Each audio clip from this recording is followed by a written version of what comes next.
please follow me in the pledge of allegiance?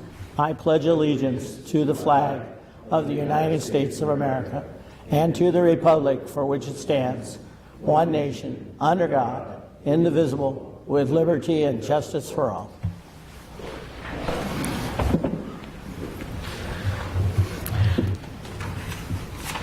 This evening we'll have a roll call of the City Council, being as one member's joining us via Zoom.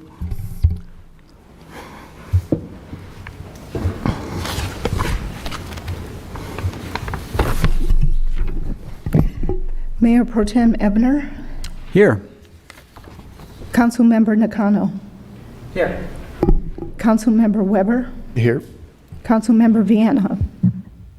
Present. Mayor Badar. Here. The record will reflect all council members are in attendance. Councilmember Vienna is joining us via Zoom. Being says he's out of the city on a work location, at a work location.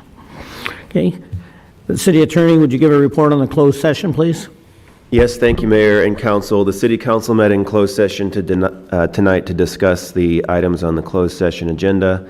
The first item, an initiation of litigation item, Council gave direction to staff, but there is no reportable action. The second item was 2 cases of significant exposure to litigation. Council gave direction to staff, but there's no reportable action. The third item is a conference with labor negotiators, and the Council did not discuss that item tonight. Thank you. Tonight we have 2 presentations, a presentation and a discussion on a community opinion survey results performed by True North. Mr. Timothy McLerney from True North will be presenting. Mr. Mayor, do you mind? There's 2 items. There's 2 items on the agenda we were removing. One was one of the closed session items, and the other one is the other business item, number 1, the city's boards and commission handbook. We asked that not be considered tonight and be tabled to the meeting of June 27th. Okay, the commission and handbook will be continued till the 27th? Correct. Thank you. Okay, Mr. McLerney, welcome. Oh, thank you, Mayor, members of council. Tim McLarney with True North Research. We are a firm that over the last 20 years has specialized in working with cities and other types of public agencies around the state in using surveys to help them develop a statistically reliable understanding of the communities and the customers that they serve.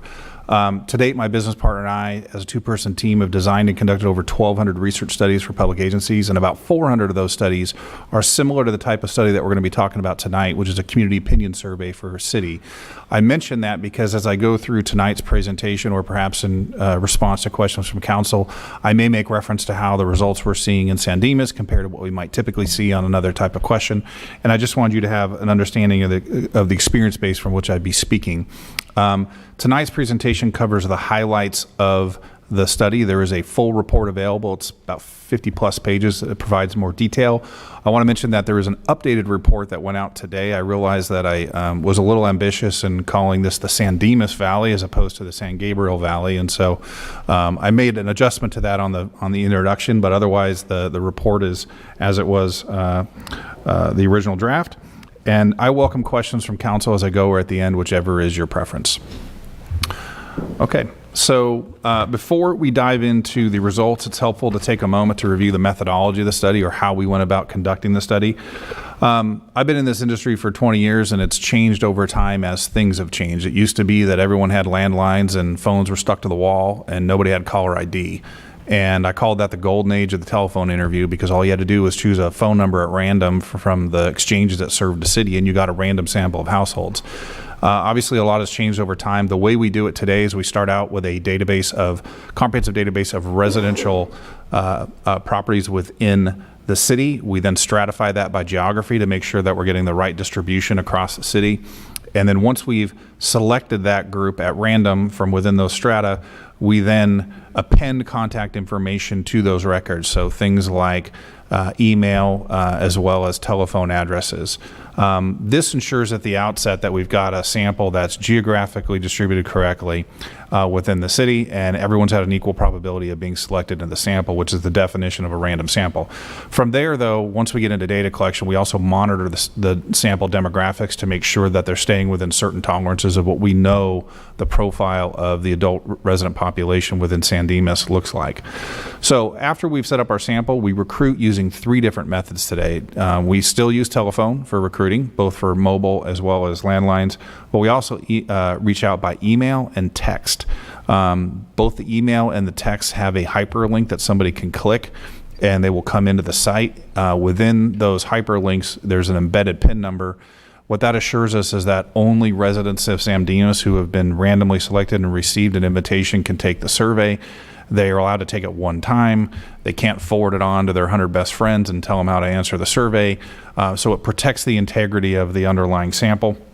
And also, I'll just note that the left hand always knows what the right hand is doing in our system. So if somebody received an email invitation that they didn't notice right away, a few days later they receive a text invitation. Once they click that text invitation, take the survey, that original email invitation is no longer going to work, right? So we're again protecting against multiple issuances of a survey, as well as making sure that only residents are able to participate. Folks could take the survey online or by telephone, whichever was their preference. They could also take it in English, Spanish, or Chinese, whichever was their preference. So we did it in 3 languages. Now, we had set out to do, I think it was 500 interviews, which is enough to have a statistically reliable sample for your community. We're actually walking back in the door with 679. So we had a stronger response to this survey than we expected. We always have to sort of estimate what we think productivity is going to be.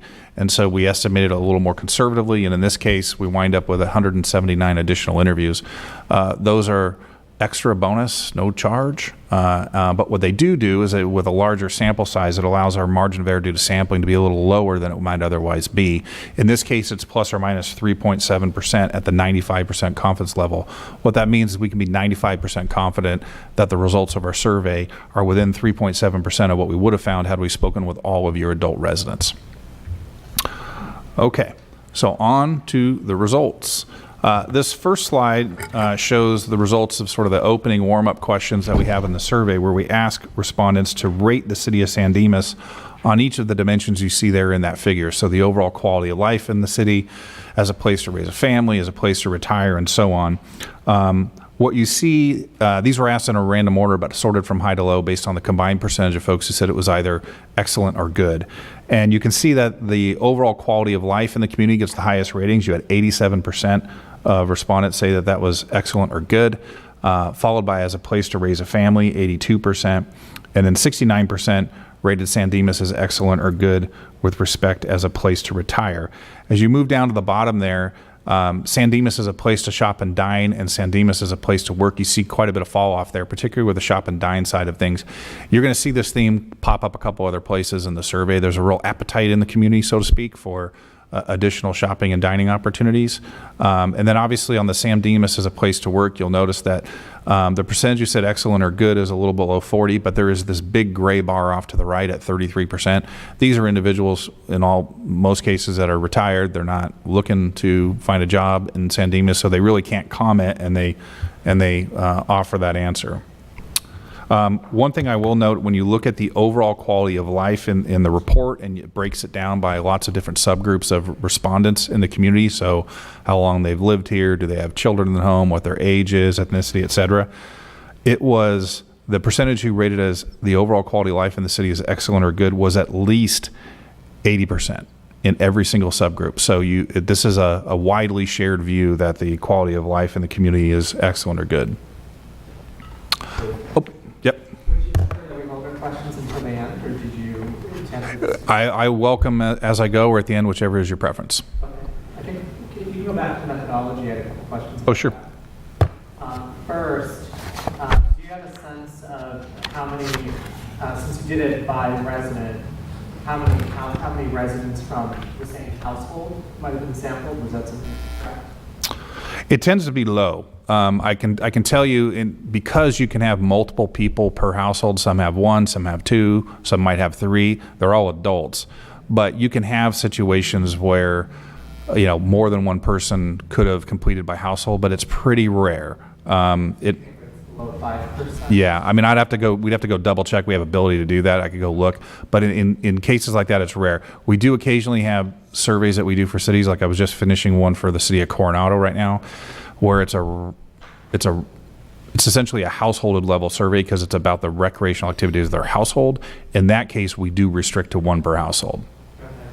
And then the other question is 679 households. What was completion rate? Meaning, How many did we send out?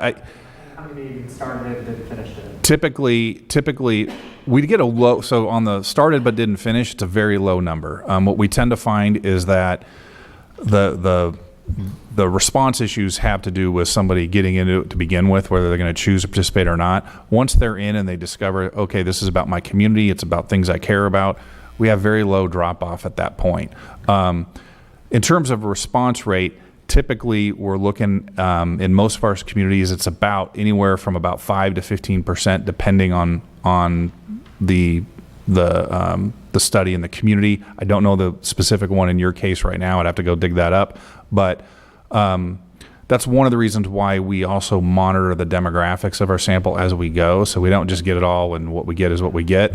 We kind of watch it. And in particular, we're using the phone interviews to round out the sample and target specific demographics to the extent we can, so that we're making sure that some groups tend to respond at higher rates than others. We're making sure we adjust for that as we go. Okay. It's interesting the completion rates you said were high because usually surveys that are this long, do you see typically? Well, so again, once you're in, I would say this, if I was reaching out with a survey of this length and I wanted to talk about insurance, right, I would have massive drop off, right? People would get bored and they'd drop off. This survey, because it's very obvious early on that this survey is about their community that they live in, right? I'd also say that because the city hasn't done this recently, to my knowledge, right? I mean, I work with some cities where they're doing 5-6 surveys a year, and that can be a little overkill for some respondents, and Right. you do see dropping response rates when you have that situation. You haven't done that, and so we tend to see more interest. Did you see any noticeable variances between the channel that they used to complete the surveys? So, in other words, somebody who was on telephone or completed via email, you saw they almost look like somewhat distinct populations? Yeah, so you're referring to what we call mode effects, where and so it's very early on with mode effects, and so I'm going to go back 5 years, let's say. We were seeing more mode effects in surveys on their surface. So if you compared phone completes to, say, online completes, you would see a somewhat different answer. However, the problem is the mode effects are also correlated with differences in demographics, right? So the people taking the online survey tended to be a bit different demographically than the people taking the phone survey. Once you control for those demographic differences, the mode effects largely disappear. The exception to that is we do find when you're doing it online, because you can visually see the entire scale, there tends to be, people tend to cluster a little more away from the polls. Whereas when you hear it on a phone, there's a tendency to be a little more likely to take the polar position. So very satisfied or very unsatisfied, as opposed to somewhat. You get a little of that in the aggregate, but not a lot. Okay. And then as you go through the rest of the presentation, the request that I had after reading the report that was a little challenging was that there wasn't any kind of a benchmark to say whether this is aligned with residents in nearby cities or cities of our size or whatever to really say, oh, this is good or bad. Mm-hmm. And so as you go through it, if you are able to provide context where, people say 80% are really satisfied that that's higher than what we would see in nearby cities, lower, that would provide some additional context that would help us think about and view this. Sure, and there's definitely a couple questions in here where I can make those kind of comparisons because they tend to be questions that were asked in all city surveys, right? Yep. Some of what you're doing here is unique to San Dimas, or it's only been asked a couple of times in other communities, but there are some questions that tend to get repeated in a lot of community surveys, so I'll Thank you. reference that. Okay. Right, anyone else? Ryan? No, Mayor, thank you. Okay. So I think we covered this one, so I'm going to go ahead and jump to the next one. So after that initial question, we get to a question where we ask respondents, if the city government could change one thing to make San Dimas a better place to live now and in the future, what change would you like to see? This question is asked in what we call an open-ended manner, meaning we ask the question and then we let them tell us in their own words what they're thinking in response to this question. We don't provide them with the list of issues or categories you see here. We then later go back and review the verbatim responses and group them into the categories that you see here. And so it's a good gauge of what's top of mind for your residents.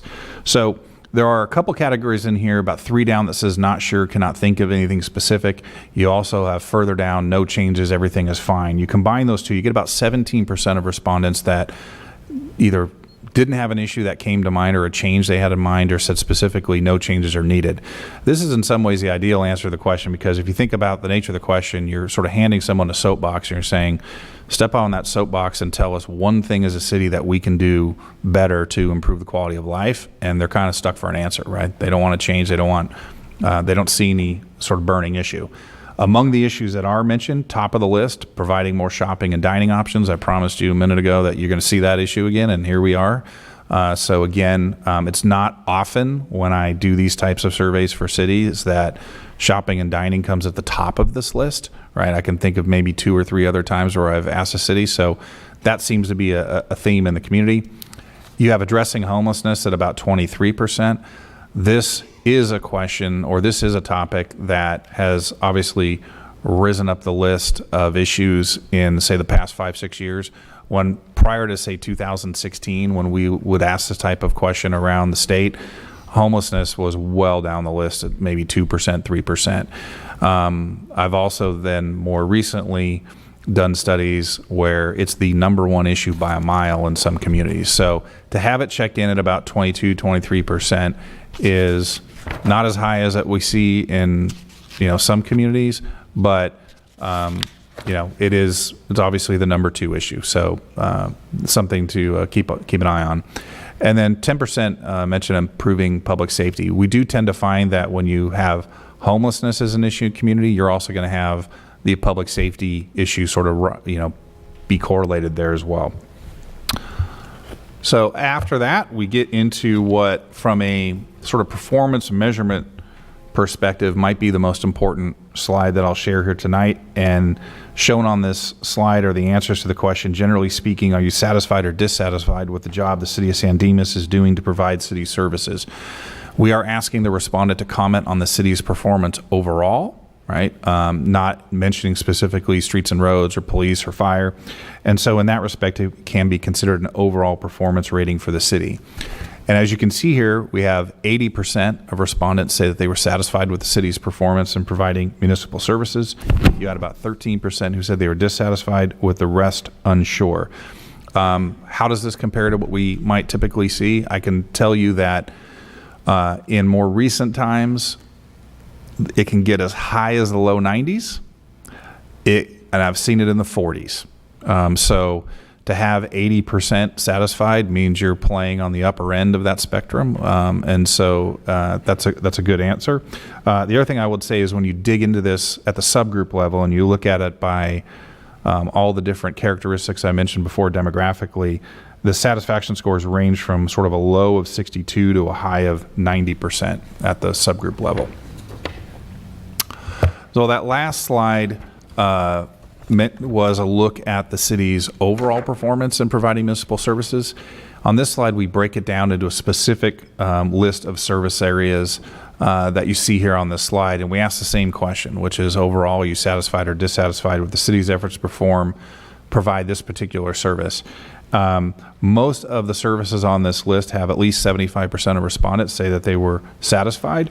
At the top, you have maintaining parks and recreation areas, and 91% say that they were satisfied on that dimension, followed by trash collection, recycling services, as well as keeping public buildings and facilities clean and attractive.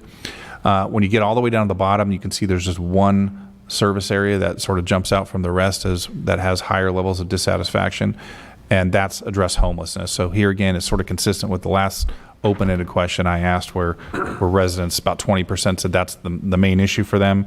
Here you can see that that's once again an issue. Moving on here, we asked a few questions related to public safety in the community. The first was simply having respondents tell us how safe they feel San Dimas is as a place to live, on the scale of very safe, somewhat unsafe, very unsafe. Overall, 88% mentioned that the city of San Dimas is a safe place to live. That's a very good score overall when I've done this with other cities. And at the subgroup level, if you look across all the subgroups, you had at least 83% of all demographic subgroups saying that they see the community as a safe place to live.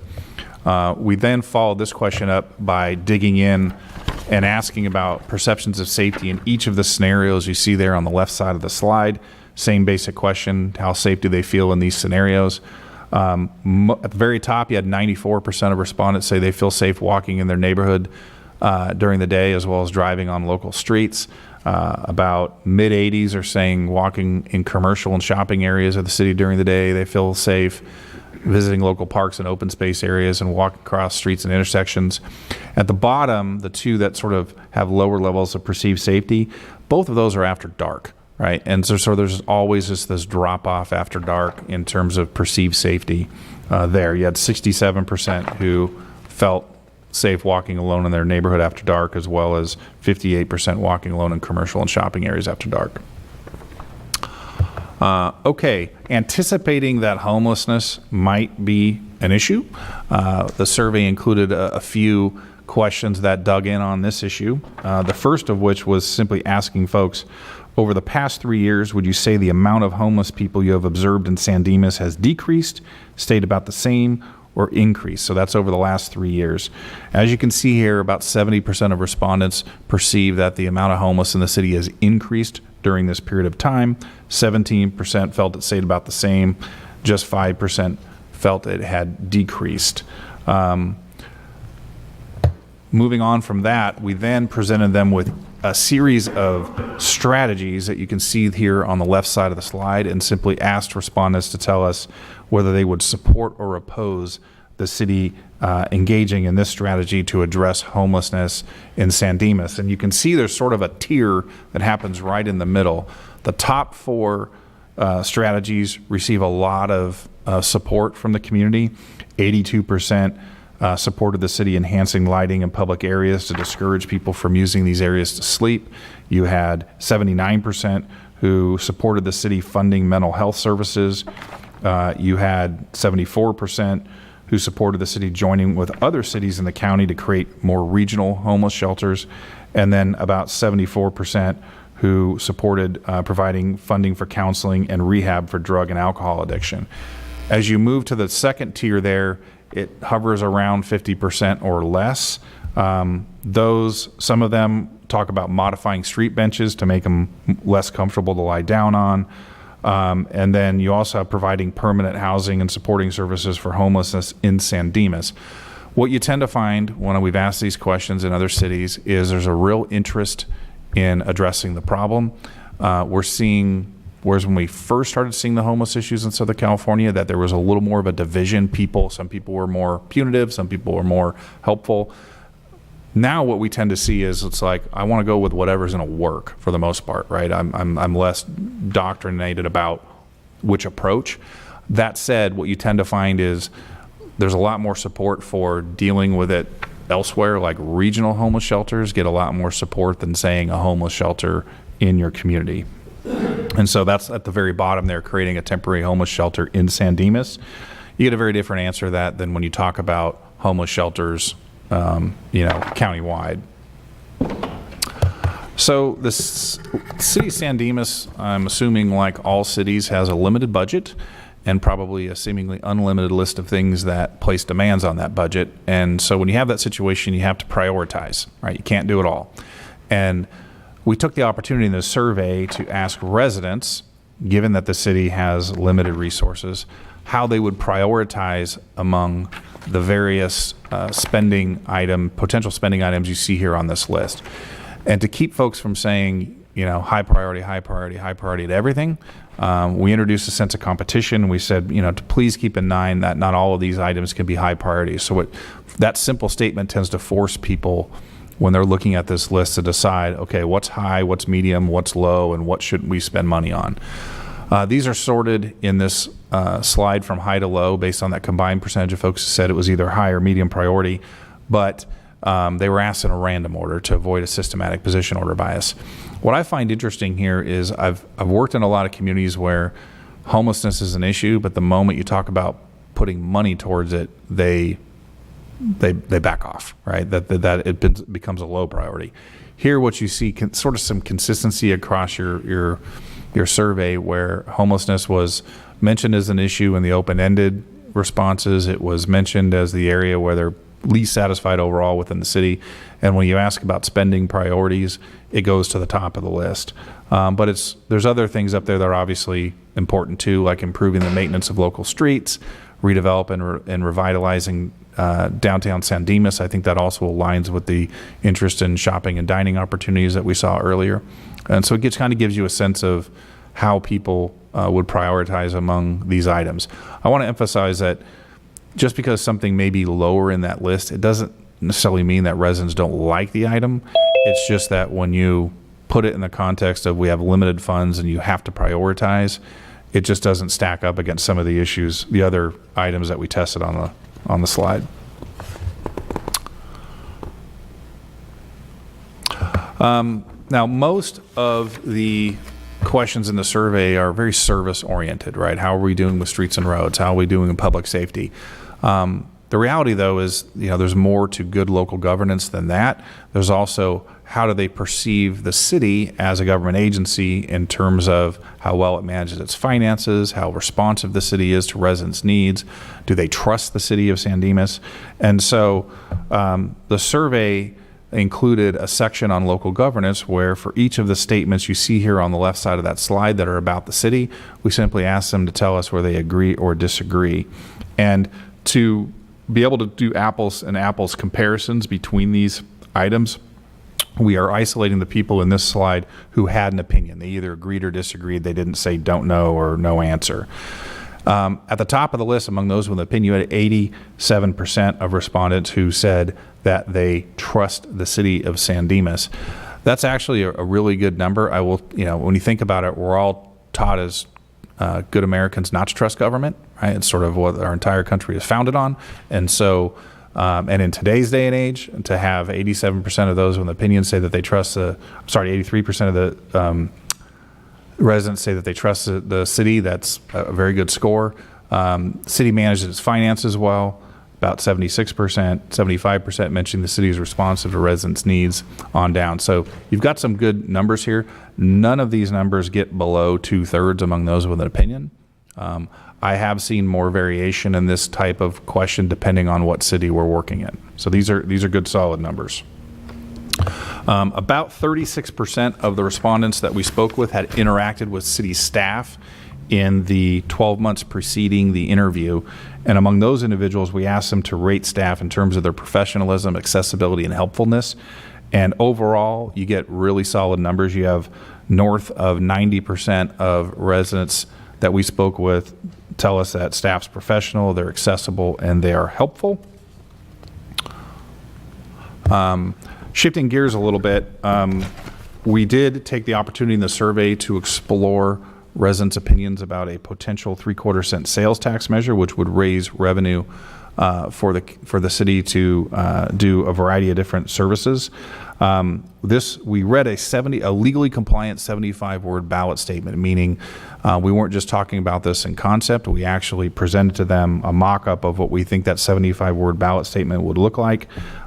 It was set for a 3/4 cent rate.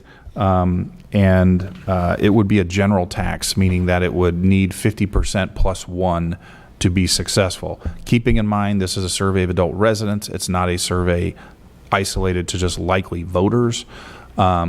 We found that 60% of respondents indicated that they would support this proposal. That's about 10 points above the simple majority required for passage of a general tax in the state of California.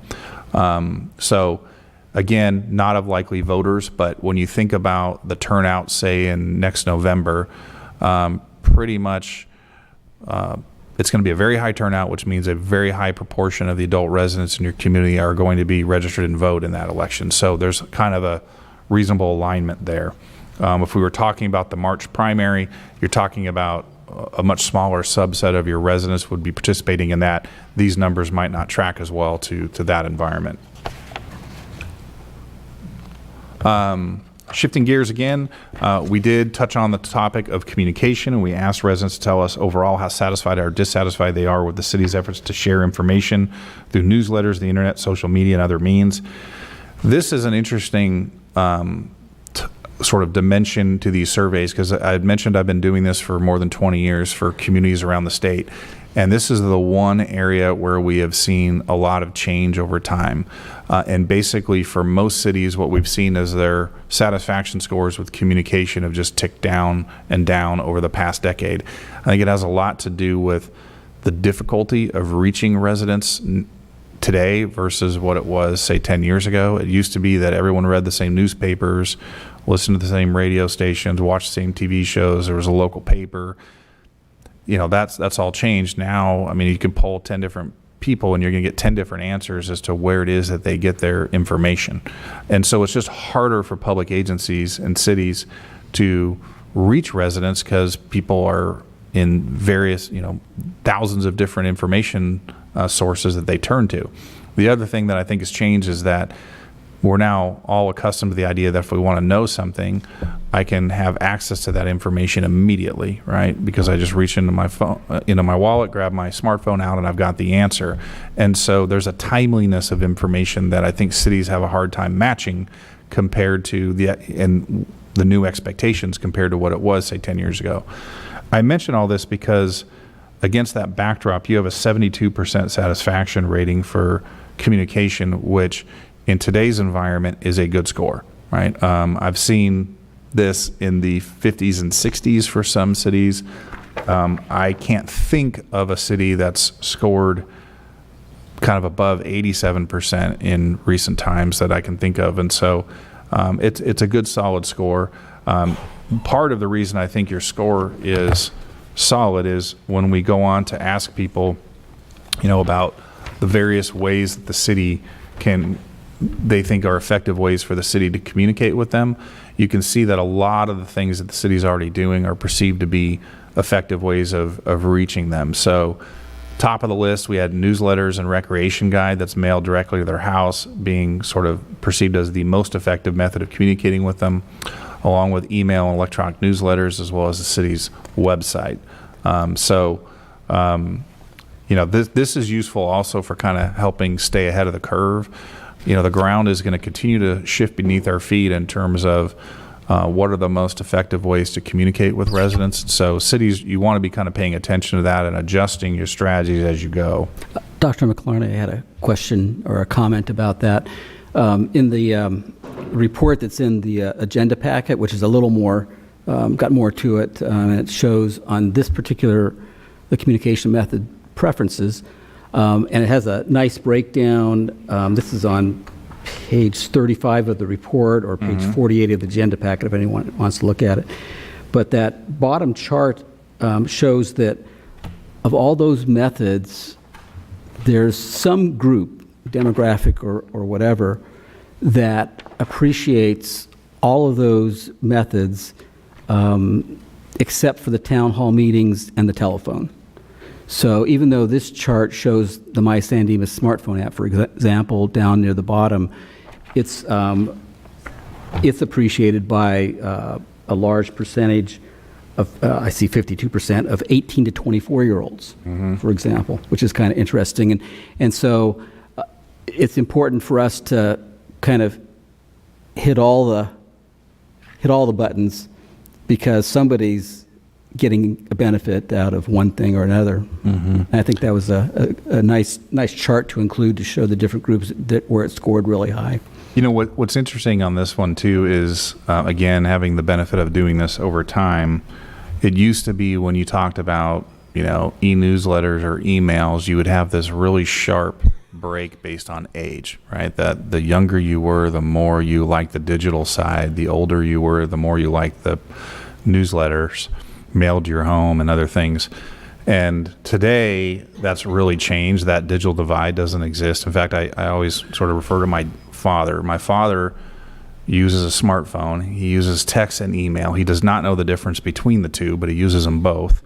And I'm always watching him scrolling through Facebook with the volume set at level 11, right? Zzz, zzz, zzz, going through it. And I was like, if my dad, who could never program a VCR and is technologically incompetent, can use a smartphone and can use all these methods, then that digital divide is officially gone, right? Yeah. It is interesting to watch how that's changed over time. I agree with you that you can't.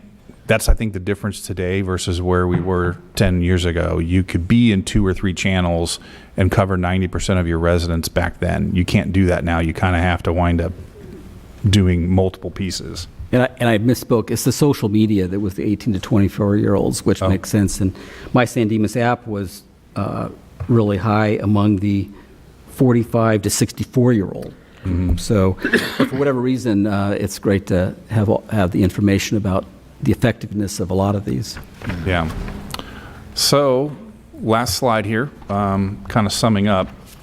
So what does all this mean? I go into detail in the full report, so I'll just keep it brief here. The first thing I want to think about, though, is anytime you do a survey like this, you want to be thinking about the context, right? What was going on in the years and months leading up to the survey, because that's really the environment in which your residents and which the city found itself.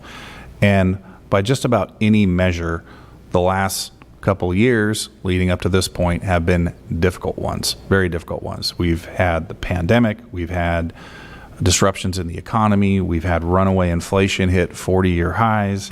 There's been lots of social issues that are divided the country and communities, and seemingly even the weather has gotten in on it, and everything from fires to floods and everything in between. And so I mention that mainly because despite all the challenges that your community has faced, your city has faced in trying to, how do we provide services and when we have social distancing and mandatory pandemic restrictions, et cetera, and you have to sort of reinvent yourself. Despite all of that, your residents have remained having a very positive view of the community and the city, and particularly with respect to those service areas you see there in terms of maintenance of parks and recreation areas, trash and recycling, keeping public buildings clean and attractive, and on down. So, to the extent that you can view these reports as a report card on the city's performance, in a lot of ways you can, this is a very good report card, right?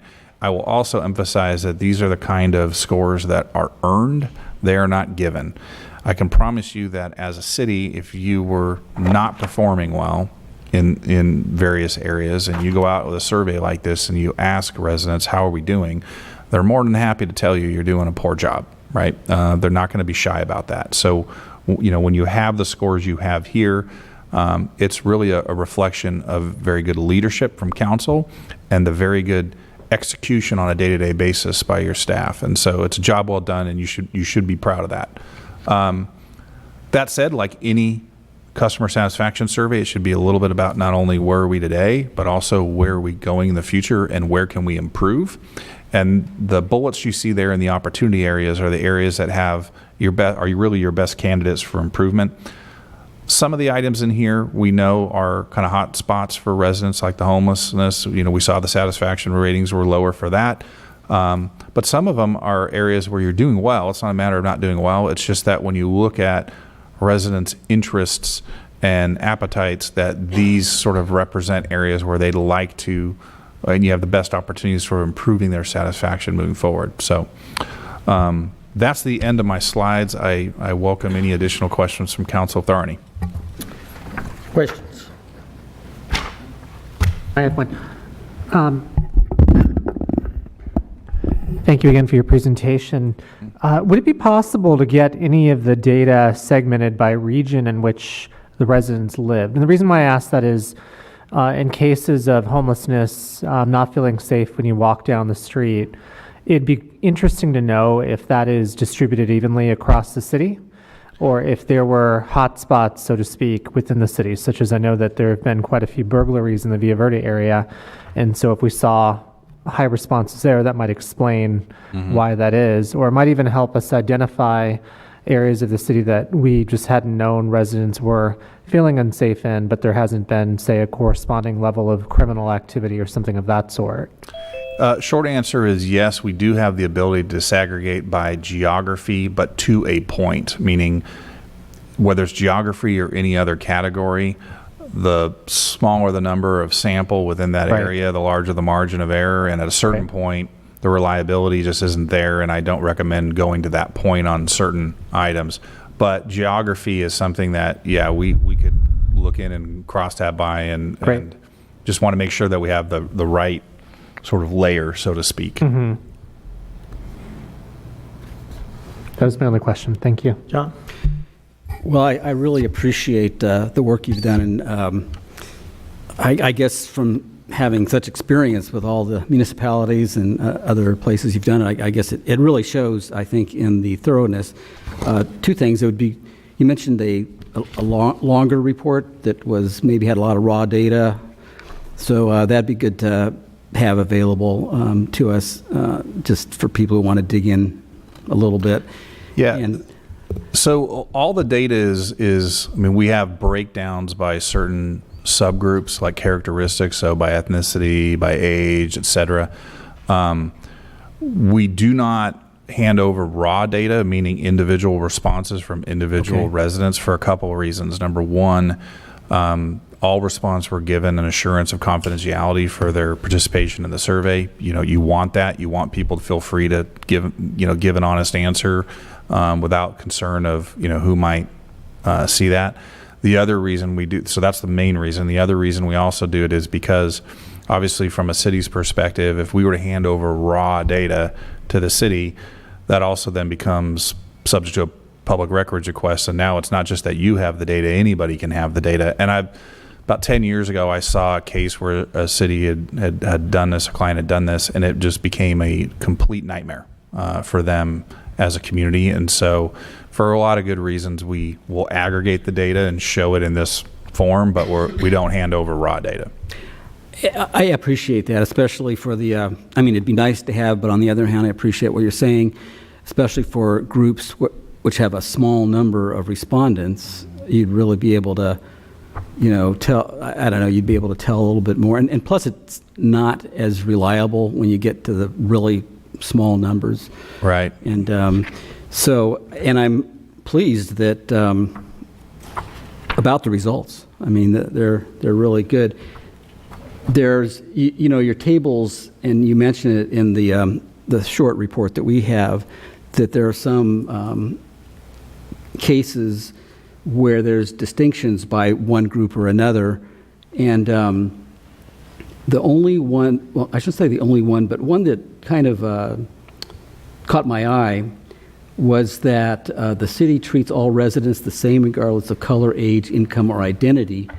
And overall, there was a 73% satisfied or somewhat satisfied score for that one. And I'm actually looking on page 27 of the report, page 40 of the agenda packet.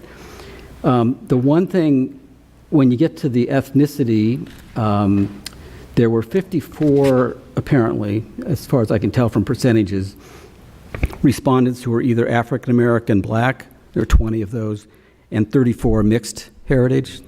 So there's 54, and whereas across the other ethnic groups, that score is over 70% in all of them, and as I said, 73% overall.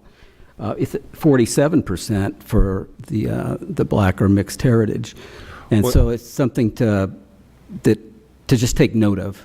So the Black heritage, the Black group, the African American, was actually high on that. Like, the agreement was high. It was the other mixed category that had a lower score. Okay. And so That's one of those things you can't tell from that.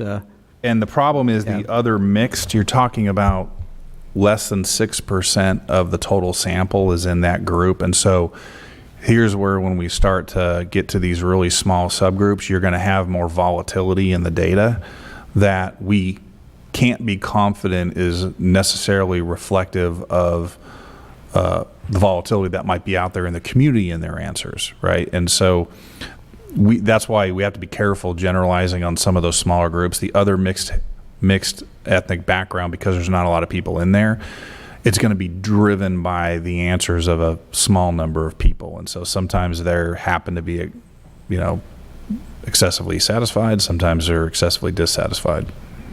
Totally understand. I will say that on page 38, you say the other mixed is 7.9%.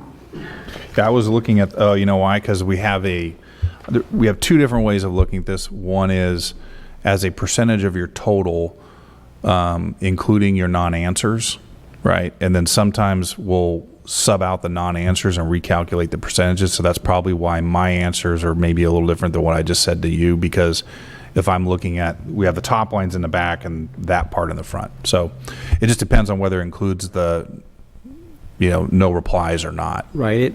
It doesn't. The no replies are 3.3%, as your chart says, and so the 7.9, Yeah. which would be 54 people, and their score was 47% in that particular category. Just something. Yeah, I'm not to be aware of. dismissing it. I'm just saying we just have to be careful in extrapolating, right? Because there's going to be a big margin of error around 50 people. Okay, thanks. Yep. Anything else? The one thing I wanted to comment was about, we went out to a type of survey 4 or 5 years ago concerning the sales tax issue, and what I found between this report and that report from in the past, Parks and Rec, people's involvement in recreation and getting out, in this report is considerably higher than it was 4 or 5 years ago. So I'm not sure that if the pandemic got people realizing that it was time to be outside, and we started looking at our facilities that we have. I did notice that the aquatics portion of it was on the bottom, but the overall recreation and outside areas came up considerably higher, and it's something I'd like to just say thank you for pointing out. Thank our staff for realizing that how important it is for people to get out and enjoy the community. And I've got to tell you, when I look at this, I think everybody in the city, from the residents through the city council and the staff, should be proud of where we're at, because it's been a long 3 or 4 years, and to be able to maintain that, I think that's good. But thank you very much for your time, and I think the staff did a good job of finding you. Oh, thank you. Appreciate it. Thank you. Appreciate that. Any further questions? Ryan, you got anything to say? Yeah, I do have a couple things. Thank you, Mayor. Doctor, to Councilmember Ebner's question, as it relates to the demographics in the universe that you guys surveyed, was there alignment with the census data in terms of representation? Yeah, absolutely. We pay close attention to that. So the three variables we tend to focus the most on are age, gender, and ethnicity, because if you manage to get that right, the other ones tend to fall in line, right? And so if you look at those and you compare to the adult population with the city, you're going to see that those are closely aligned. And then when you go to things like home ownership, right, those tend to be not exact, but pretty close. Outstanding. Thank you. I just want to say thank you so much for all your work on this. I really appreciate it. It's very insightful. I think to the mayor's comments, I agree. It really has helped, I think, paint a good picture. I'd like to thank Councilmember Weber. This was largely something I know he wanted to do for quite some time. I'm happy we were able to see this. Thanks, Eric, for really bringing this forward and championing it. Thank you, Mayor. Chris? Thank you, Mr. Mayor. I wanted to point out a couple of things from what comes from this. We had a chance to talk to all staff, prior to the posting of the agenda, to talk about the results, partly because it really is the efforts of staff and your leadership in terms of what you see here. I'm proud of these results across the board. I didn't expect them to be as high and as consistent in the different elements, whether it's age, demographics, or the other demographics. But across the board, they were really good.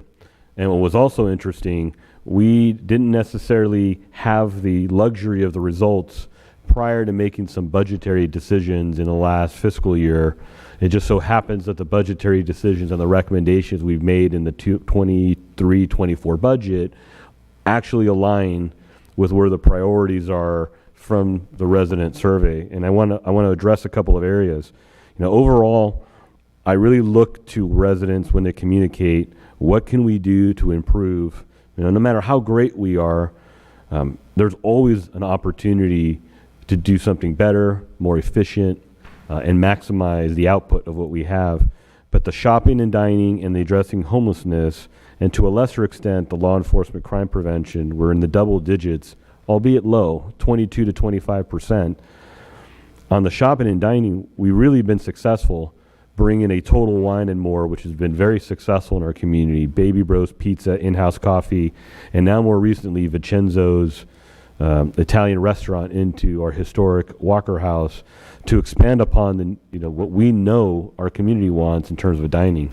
On the homeless side, we committed $1.1 million on a 5-year contract with Lakata. We have already seen in the first few months 12 unhoused individuals that have been sheltered as part of this program. I see a visual impact in certain parts of the city, and there are more efforts that we've budgeted for next year and what we're working on in our different departments to help address even more so in that area. In terms of our spending priorities, revitalizing the downtown, we're engaged in a $500,000 downtown specific plan that we're currently in progress. Council will receive an update on that.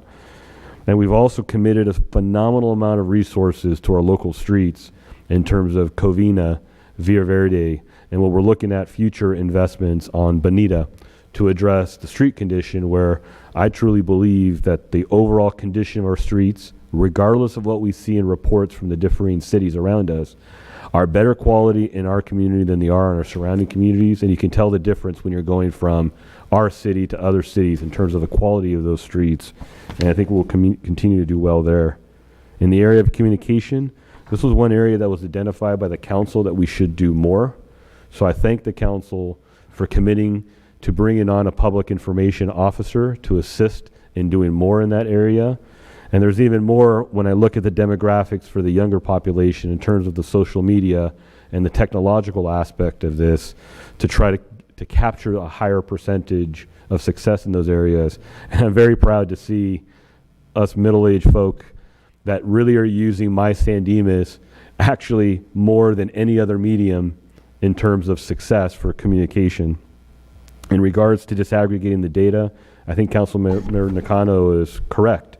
We should be looking at geographic trends and ascertaining where one part of our community may have a slightly different or more emphasized need in a certain area than another one. And so I will work on some of the highest priorities that we have to see if we have good quantifiable objective data that shows a disparate impact in certain parts of our community, to try to tailor our response to those areas to emphasize that unique need that neighborhood or community may have, so that we ensure that across the entire city we're equitable in terms of the services and emphasis that we place. So once again, Mr. Mayor, I think the council needs to feel really good and proud about what you've done over the last 2 to 3 years, and I'm deeply thankful to the community, the staff, and everything that we're doing, and hope to continue doing this level of success in the future. So with that, I'll turn it back to you. Thank you. Mayor, I'm sorry to interrupt, but because we have this labeled as a discussion item and it's before our oral communications, I think you should open it up for public comment on this item, as well as the next item too, to see if there's any public comment. Super. Do we have any comment cards for this particular item, or we'll just open it up? There are no comment cards for this. Anyone wishing to speak to the council on this presentation, feel free to come on up and say what you got to say. Seeing no one, we'll close oral communications for this matter. Mr. Merlardy, thank you very much, sir, and we appreciate your time. And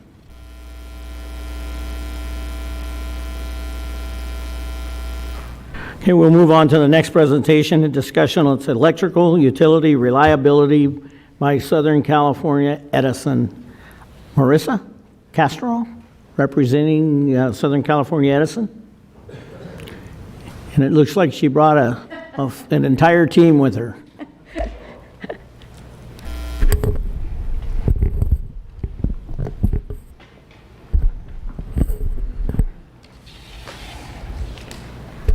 Well, good evening, everybody. I know you had asked for comments at the last presentation, but I just wanted to just share the kudos to the staff and, of course, to the presenter as well as the city for being,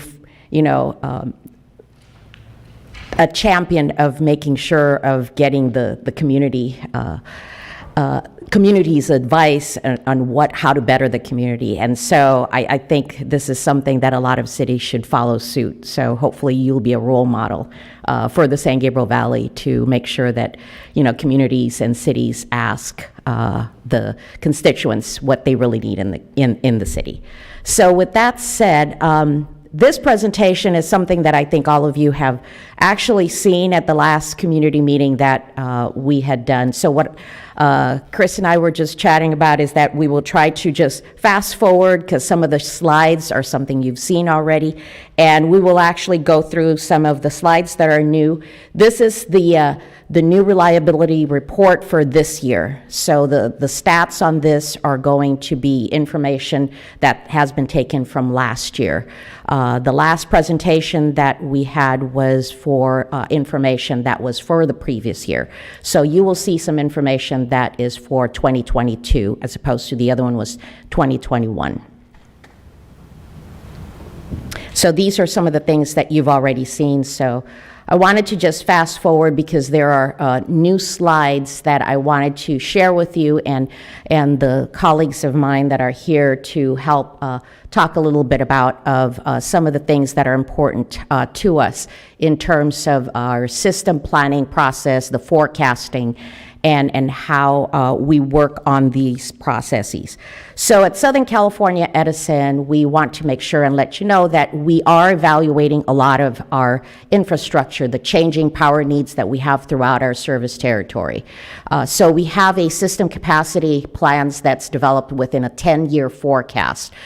So a lot of times we tell our developers, you got to make sure and come to Edison first when you are doing a project within a city, because it's important for us to know it as early as possible so that we can have a discussion internally and know what the planning process is for our power service needs.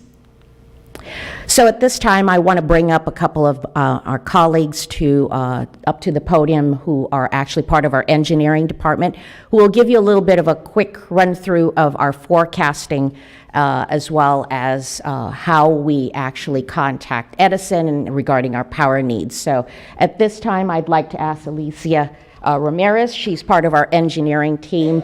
And we also have Gary Chen, but I will defer to her at this time.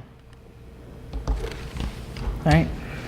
Thank you very much. So as she stated, my name is Eliza Ramirez. I'm with the engineering department with Southern California Edison. So just very briefly, and I know we're trying to get through this material quickly, I just want to kind of point out a few important things around the way that we do our forecasting, both from perspective of our future 10-year forecast and then also just some information to provide to your city regarding how to request, incoming projects. And this is more specific to, some of the larger, not so much focused on the smaller residential existing customers, but more so new developments, new commercial and industrial projects in that sense. So just to touch up on, our forecasting estimates and the way that we provide the information, it's a large portion of information is based off of historical data. Historical data from not just how our system is performing, but what is regulated by the California Public Utility Commissions and what they expect to see within Southern California and California as a whole. So from some of the information that is utilized is, the demographic information of what is forecasted out to be seen. So this includes, different types of projects from new developments to electric vehicles or any type of DERs that we may see on the system. So new renewable energy, that we're expecting to see within the system. So go to the next slide, if you may. Thank you very much. So in terms of what this outputs and what this looks like, the engineers and our system planners are looking at it from a perspective of where we're at today and where we're going to be 10 years from now. A part of that process involves the engineers working with our planning departments to include any new development information. So what this information is given is when customers contact SCE to say, as an example, hey, I'd like to, come forward with a new tract development in this area. We ask that we get as early of information as we can as possible and as much of a solidified package as well, and we can totally support and provide the information on what's necessary to develop that package to make sure that we're looking at the needs for the customer to be able to kind of appropriately plan our system and then also do developments and upgrades on our end as well. So the main thing I wanted to highlight with this slide here and just some general information to provide is that at times we do need upgrades on our systems, and sometimes those have a lead time of 2 to 3 years. So that entail just brings importance to how quickly we would like to be informed on any type of new developments in the area, so that way we can adequately plan and push forward those projects that may be needed in the system to do some upgrades. Now, to give some insight specifically to San Dimas, at this time, there's no major huge capacity constraints in the area at this time. That being said, to caveat that with the response of that can change, it's a very dynamic system. So the ask that we have today is just to inform us, as early as possible with any type of projects that may be coming in place.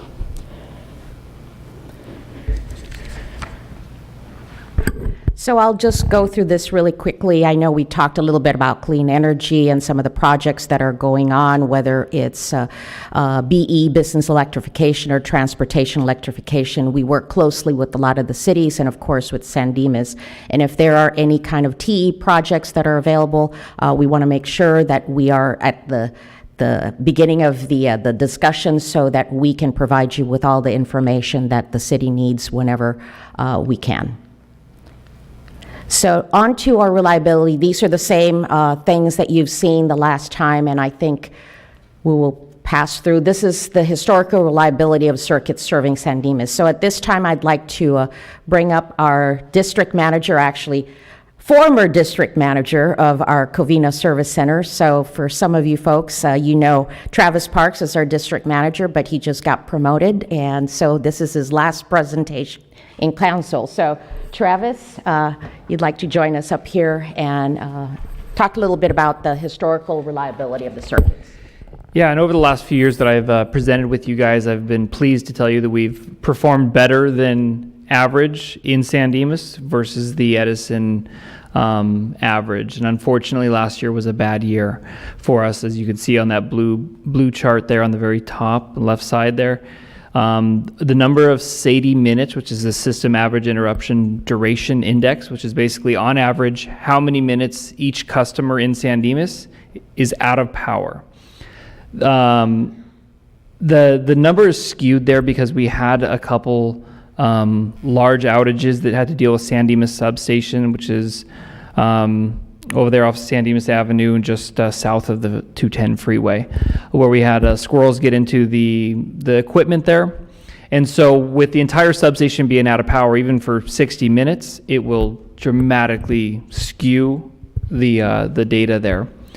I worked with you guys in the past on the Egmont circuit, where we were having quite a few reliability issues, which even affected the hospital over there.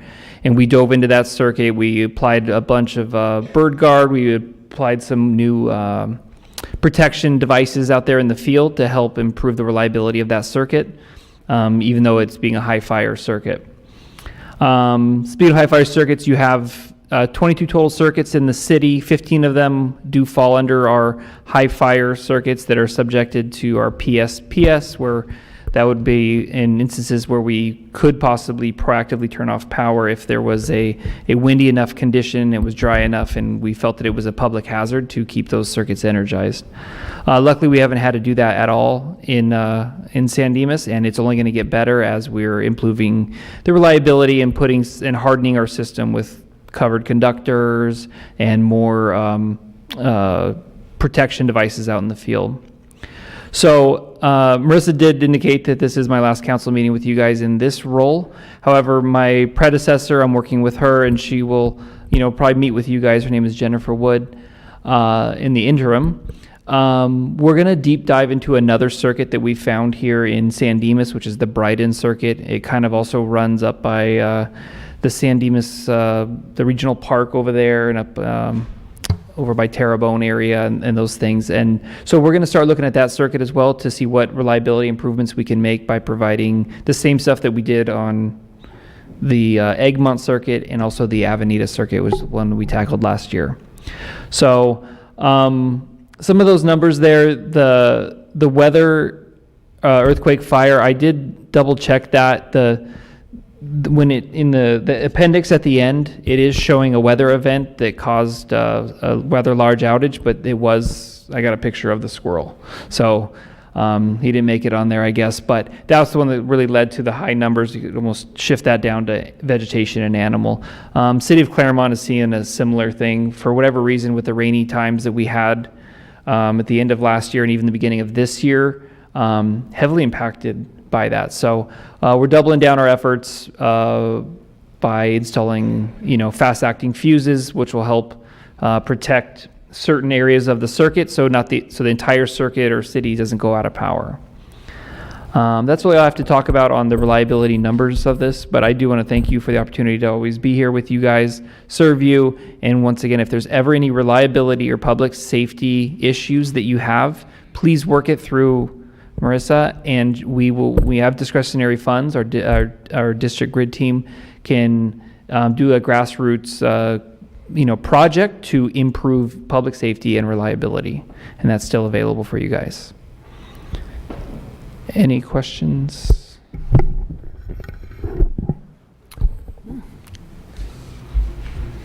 Yes, can you go back to the performance? This one right here. Yes, thank you. Well, first, I want to congratulate you on your promotion. Certainly, we feel honored that you have blessed us with your last city council meeting with us, and we thank you for your time that you're spending with us. So I think the first question I have is, I noticed that the filings with the California Public Utility Commission, the latest date is 2020. Do you know when 2021 and 2022 will be posted? I do not know that. I was unable to be able to monitor the... Yeah, are you referring to the circuit reliability energization Yeah, that's reports? right. Yeah, Okay. so the reports seem to stop at 2020, and there's no other data after that. Gotcha. We should have 2021 published. That information should be available, and I'll work with Marissa to be able to provide that link for you. Great. So 2021 is published. We have yet to publish 2022 in our CPUC reporting, so it's actively being worked through. They do a QA process where they evaluate all of the outages to push the information forward. So 2022 is not yet published, but 2021 is available. Got it. The other thing that I had a question on is, I know that last time there was some discrepancies with can you explain why that was and why the numbers differed from the Public Utility Commission reports? Yeah, and just to make sure that I am answering it adequately, are you referencing Table 1 within the CPUC report? I believe it kind of outlines all encompassed outages, and then also there That's is right. All interruptions included, all total system indices, and this is again from your 2020 report, which is the latest report that's publicly available at the Commission website. Yep, understood.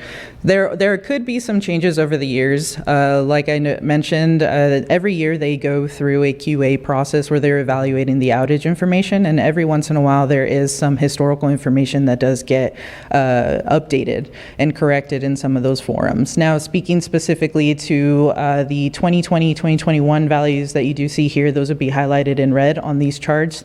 Those should be off by a single significant figure. I was looking at the 2021, I'll have to double check on the 2020 report that you're referencing, but they should be most up to date in the 2021 link that you'll see. It'll be a significant figure discrepancy that you'll see. Yeah, I think these are accurate. I think the report previously had some major discrepancies there.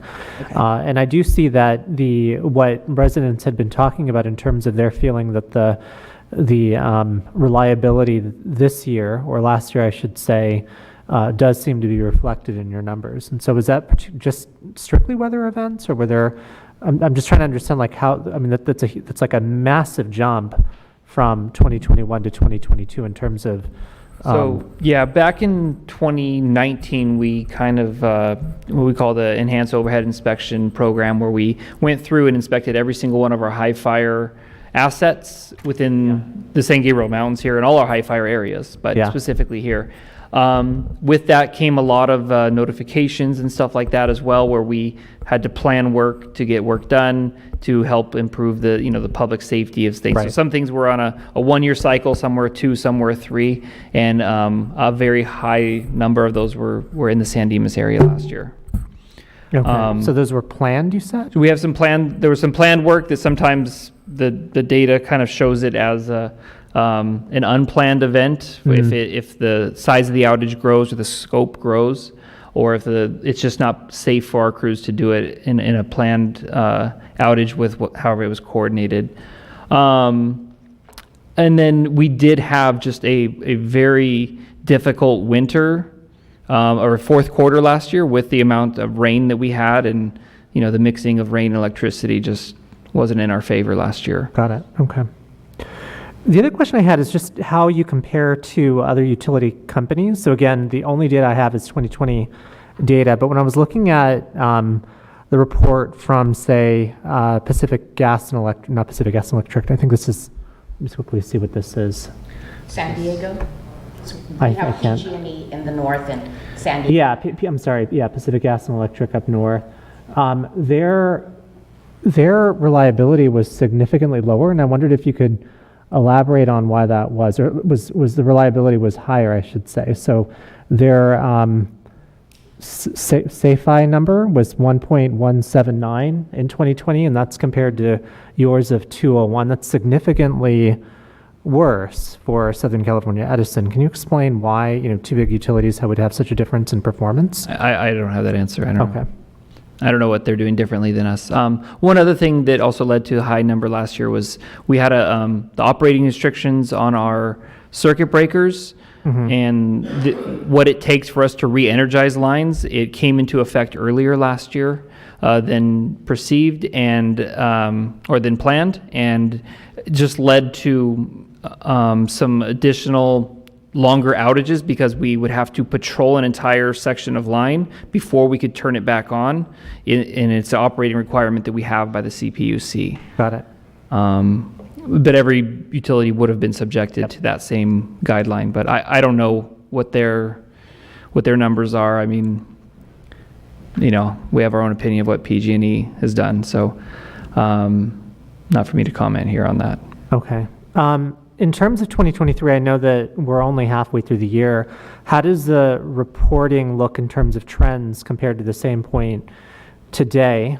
And looking at 2022, which was a bad year, 2021, which was better, how are we trending there? Oh, I don't have the data in front of me, but it's something that we can pull, and I can have Jennifer work with Marissa to get to you. Okay. Jennifer is the representative that was with me at the last community meeting. Okay. And then when you have something like this, I know that there were unusual circumstances for 2022. How does this impact the city in terms of prioritization of upgrades and other types of fixes, given that the number and performance is well, in the case of 2022, twice as bad as the reliability metrics shown? Does that change anything? I know that the lead time is long. Yeah, so the improvements that we're going to be making to the San Dimas substation is completely redoing the entire switch rack in there. The current configuration is kind of in a lattice tower kind of configuration, which doesn't allow us to critter guard that properly compared to some of our newer substations. So it is tight in there. There's those brand new homes that you guys have built around the back side of that. So we're in the early design stages right now of planning out how to replace that entire rack with a more reliable setup that also provides worker safety for our folks in there as well. That's something that we're not doing in any other city right now, and I know that is what drove that super high number on there. If we didn't have those few outages, it probably would have been more about the average of what you've seen through the years past. So given that the lead time is about 2 years, the implementation of that where it would be in place would be, we're looking at 2025, 2026? I don't, Gary, do timing? you happen to have a idea of when that is? Have you been in talks with the San Dimas substation? Did they bring you in on that conversation? No? Okay. Okay. I don't know what their projected start date is on that. We're at the early talks right now, but Okay, but it is still planning on yeah, going Jennifer forward. should be able to pull that for you. Okay. And maybe we can set a meeting up with them maybe fourth quarter and we'll have more information by then.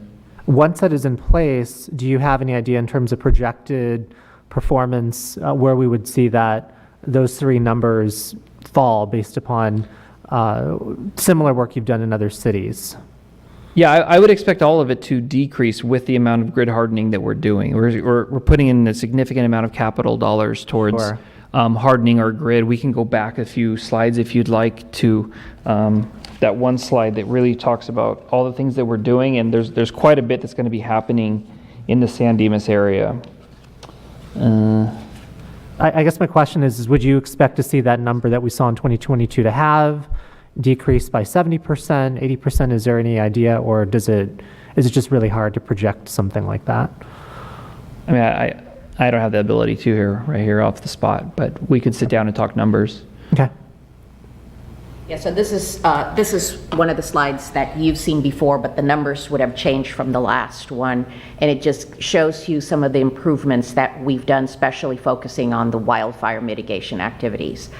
In fact, this Thursday, your staff, city manager, and public works director will be joining in a virtual wildfire mitigation plan, PSPS presentation that they'll be joining and listening in. So it's more of an expansive version of what you're seeing here that I presented the last time as well. So they will be apprised of that on Thursday. And we're doing it for all the San Gabriel Valley cities. I wanted to also just highlight a couple of other folks that are here if there are any other questions. I also brought our specialist that we have, our senior specialist with outage communications. He was at the last meeting he was supposed to be there, but something came up. But he's one of our outage communications specialists that deals with our outage communications. And if you want to just give a really quick overview, and we can also do an expansive version if you need to, because I know a lot of your constituents are very interested of what's going on in terms of outages when it happens, the communication, and so we wanted to make sure that at least give him an opportunity to give you a bit of the background on the outage communication that we want to share with you. So good evening. My name is Luis Lara. I'm with the Outage Communications team out of the Customer Engagement Division. We used to be called the Business Customer Division, but that's now gone away. So part of the responsibility of our team is to engage all of our major and commercial customers in all things outage related. Anything from a maintenance project that is coming, that may influence some of the major customers, or including our cities and governments, and even unplanned outage events, or what we call repair outages. And it could be anything related to a weather event, it could be an animal getting into our overhead equipment, or whatever it may be. We do offer what's called a power talk. And what that is, it's an opportunity or a forum for us to engage your local constituents and really pull back the veil on what happens behind the scenes when we are planning for a maintenance outage, when customers are experiencing an unplanned outage event. How do we engage with customers? How do we push out information with them? And how they can sign up to receive those outage notifications in advance. So just want to offer that to the City Council. If that's something that would be of interest to your constituents, let us know. We can come out and deliver that presentation, not only to City Council, but also to your constituents directly. Any questions on that? Or did I successfully bore you? Because that's my gift in life. No, I don't think it was boring. Thank you. So would we contact you, or would we contact Marissa if we wanted to set something up? Yes. Because I think we saw at the last meeting that we had, we do have community members that are concerned about the outages. Correct. And they would probably, be enticed to come just to hear what happens when they flip on the lights and there's no lights, and then how that communications comes. You always seem to get the message that when the phone rings and says, your service has been restored, but you don't have a clue when the service is gone. And the things you start worrying about are the medical type emergencies and how much food you have in the freezer that may or may go bad. Now, I know that we've had a few times where we had the outages, and I will state that I was very impressed at how fast that you guys were able to get, standalone generators out there and get them hooked up to, the circuits in in the areas that are done, and I appreciate that. But people, those are the questions people want to know, and the first location they start calling is City Hall and the sheriff's station, and then to find out the sheriff's station doesn't know, and City Hall doesn't know, and we don't know, people expect, to be communicated with. Then you call me, right? Then I just put on Marissa's phone number on my cell phone, except, as the gentleman said earlier, I'm like his dad. I don't have a lot of knowledge on how to deal with that telephone. So, but thank you very much for that. But I knew to know that it would probably be an interesting town hall type meeting to put out that information and have you come. Of course. So thank you. And he's actually very modest, because he's actually not a boring person when he does the presentation. I told him he should have been a stand-up comic, but anyway. But in terms of the generators, and yes, you should thank Travis, because Travis is the one that, responds pretty quickly in things that happens within his district. So I know that I will miss him, but he has trained some good people at the Covina Service Center. Thank you. Travis, congratulations. All right, any further questions? I had a Go ahead. No, just go ahead. go ahead. I actually appreciate all the questions that Councilmember Nakano asked about reliability and the answers that we got, and I know some are outstanding, but so appreciate that. I wanted to actually ask about another part of the presentation, which I know you were going by quickly, but it's really the couple pages around this slide here. Before this one, Councilman, or after?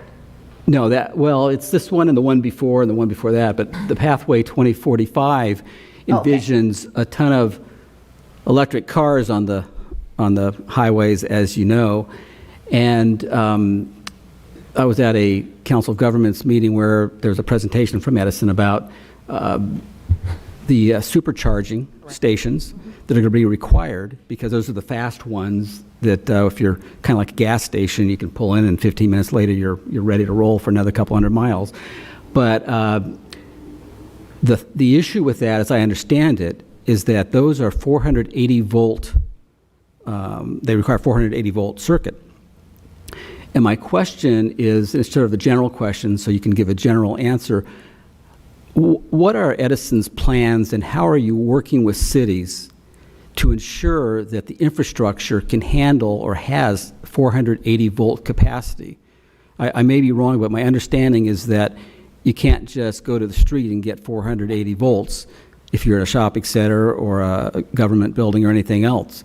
And San Dimas apparently has a couple supercharger stations, and so they're installed wherever they're installed.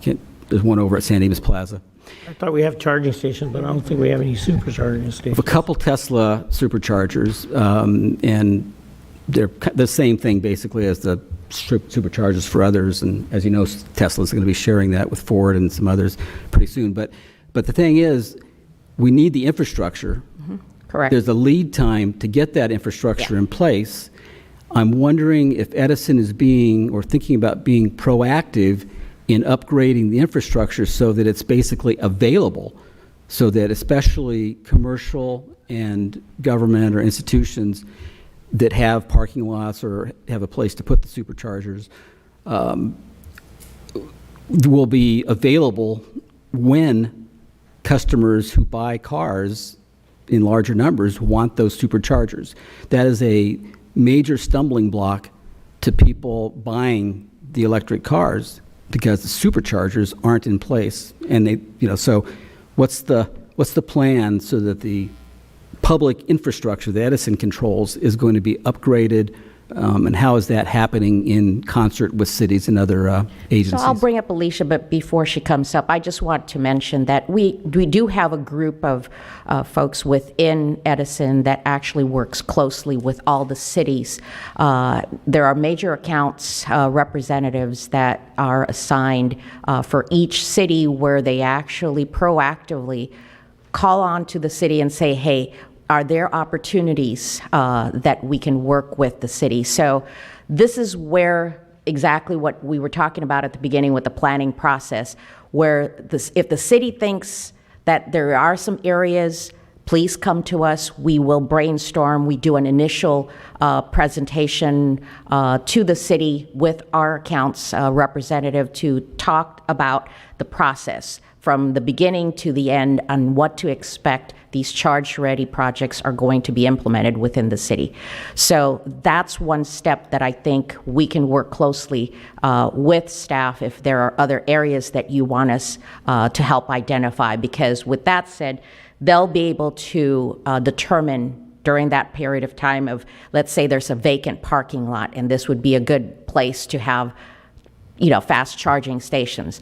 Then the accounts rep can actually say, where is the point of being fed? Is this something? So that's when then the planning process comes in of making sure that there's enough capacity for charging stations to be built. But I will let Alicia to talk a little bit about it. And as she comes up, I want to just push back a little bit in that Edison being a regional agency, all of Southern California, basically, except for San Diego.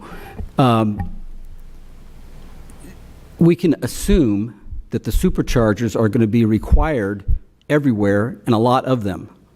I mean, there's no other way that people are going to, it's going to be like gas stations. So if you look at any city with a bunch of gas stations, that's how busy superchargers are going to be, meaning there have to be a lot of them. And so I would think that a regional company like Southern California Edison would be the lead in saying, look at San Dimas, you've got these shopping centers, you've got this, that, and the other thing, these parks, whatever, and that Edison would be in there planning and wanting to put in the infrastructure. And I might add, probably not relying on the city to pay for it. So where are we with that? Yeah, no, that's a great question all around, and ultimately it comes down to partnership. And I was kind of briefly going over the information in terms of our forecast. A lot of the information is due to historical information, how we've been performing over the past few years, and then, an outward trajectory over the 10-year plan. Then incremental load comes into plan where we take in the information, and that information is only as good as what is provided to us by our customers. So that's where the partnership plan comes into play. So, as I mentioned, we do ask that as soon as, maybe permits are being issued or anything like that, to make sure that we are, involved or in the loop, acknowledging that this request is coming in so that we can plan appropriately. If we don't have this information available to us, it is rather difficult for us to project outwards. And we are a regulated company, so we do have constraints in which we have our limitations by the CPUC in order how we do our forecasts, because that does drive upgrades and projects which could directly impact rates. So from that sense, we are regulated to do what is best for our customers in a reasonable approach. So you're absolutely right, though. We're trying our best to get the infrastructure in. We're on the same page that we'd also like to get, the superchargers in, and be able to support these initiatives that we are pushing as well on our side. So again, just to reiterate, it's definitely a partnership amongst ourselves and our customers. Coming to, city council meetings such as this to express, our ask that we do just get looped in as soon as possible so that we can plan appropriately, then have enough time to, move forward with any type of mitigations that we may need to ensure that you do have that infrastructure. All right, thanks. Thank you. That's all.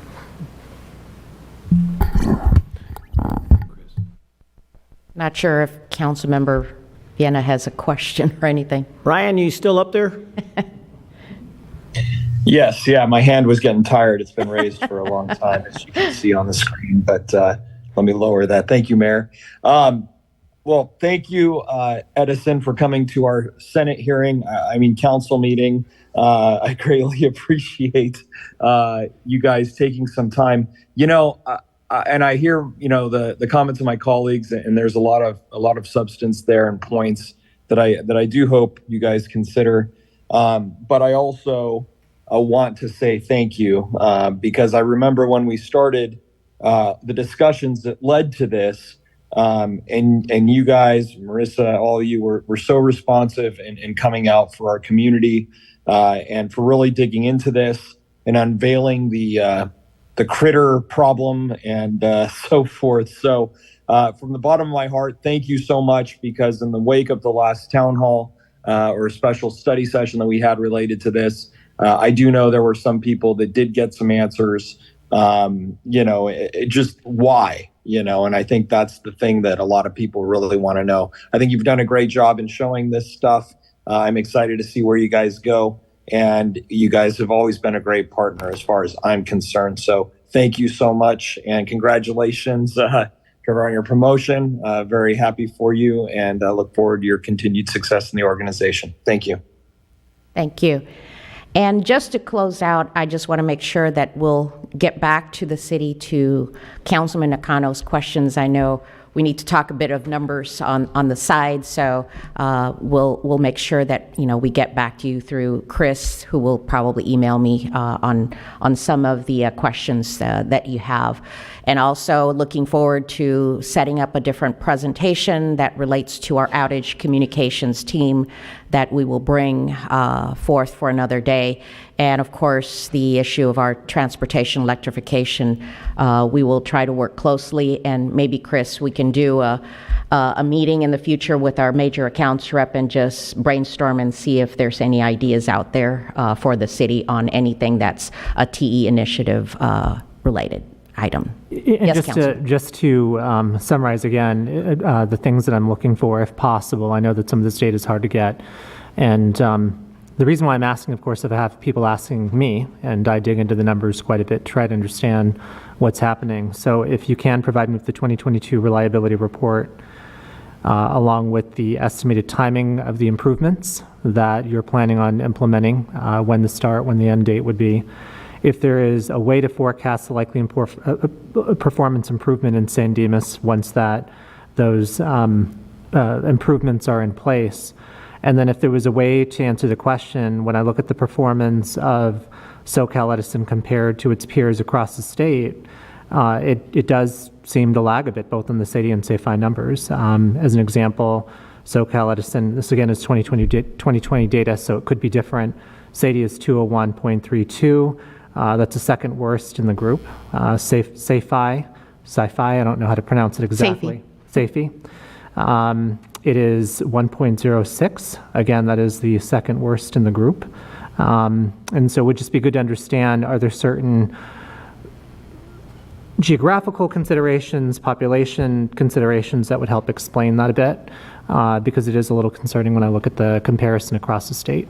So thank you very much again for making the trip out here and answering our questions. We do appreciate it. Thank you, Mr. Mayor and City Council, and thanks to everybody, especially the staff, because they're the ones that work closely with me, and I'm only a phone call away, as I always tell Chris. So thank you again for giving us the opportunity to provide you with this information tonight.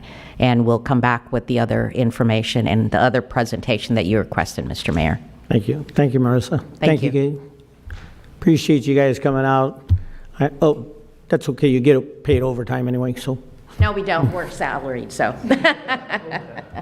Take care. Thank you very much. Thank you, everybody. We're going to take a 5-minute recess, and then you can tell me. We should see if there's any public comment first, Mayor. Sorry. Okay. I'm sorry. Is there anyone in wishing to speak before they leave, in case we need to ask them a question? Margie? None of them, no.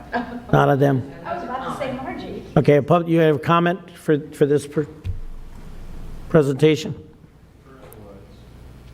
Do you have something to say concerning this presentation? No, not this presentation. Thank you. We'll come back to oral communications when we come back.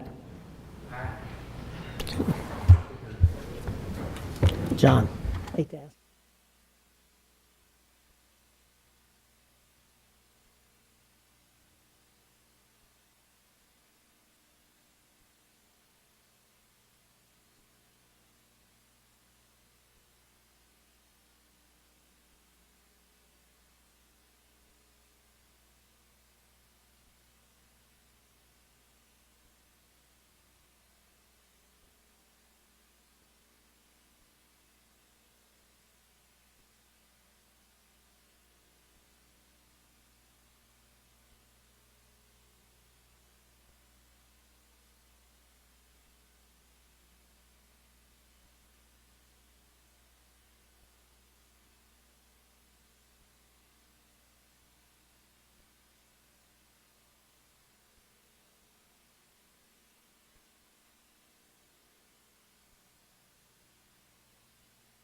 in when you started again.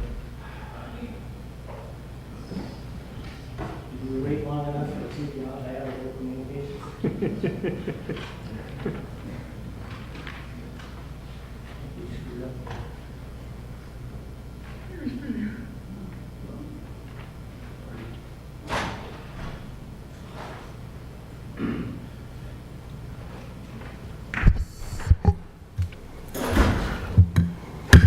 We'll reconvene the city council meeting. We'll move on to oral communications. Members of the audience are invited to address the city council on any item on the agenda or not on this agenda. Public comment will not be taken during each individual agenda item, except for public hearing items. Comments on public hearing items will be heard when that item is scheduled for discussion. Under the provisions of the Brown Act, the legislative body is prohibited from engaging in discussion on any item not appearing on the posted agenda. However, your concerns may be referred to a staff or set for a discussion at a later date. Each speaker will be limited to 3 minutes. Okay, do we have any cards? Pete Lewis is the first speaker. Thanks, Mayor. I got a couple of things on Metrolink and Metro and stuff. On Metrolink, I didn't come here. A couple months ago, we had a suicide off of Cataract, and this morning we had another hit strike, and I think it's a fatality by San Dimas Canyon again. It's the same section of road we've had multiple times, and I thought I'd mention to that. On Metro, there's the regional connector is finally opening up this Friday, so we will no longer have a gold line or the L line, all that other stuff's gone. Now we are a blue line, and we're the A line, starting Friday. I noticed that we had a comment about Wiggins and Bass being so aware of safety and cleanliness, but the opposite is happening. We are getting more unsafe and we're getting more dirty as far as that line goes, Metro. They're actually doing exactly the opposite of what we should be doing. They're looking at a no fare service. They're getting a report in June. That would be a disaster for transit. We'd have much more homelessness and stuff on the train. There's no way to get people off the train if they don't need to have a fare. To me, it's just ridiculous we're looking at that. I don't have any problem with people getting free rides. I mean, give them a tap card, give them a free balance, but not making it just a general no fare collection anymore. BART is doing exactly the opposite up in San Francisco. They're spending over $50 million to ensure that fares are collected. They're doing they're going the opposite direction that we're doing here in LA. And they've had all kinds of crime problems and stuff there. What I really want to talk to you real quickly is the 740 project. To me, it would be very isolating to live there if it ever comes into effect. It has minimum transit. It's not walkable. It has no guest parking, what I saw. It has inadequate resident parking. I'm hoping the elevators would be included. I heard somebody mentioning that there weren't elevators. The structure obviously is not appropriate for the area.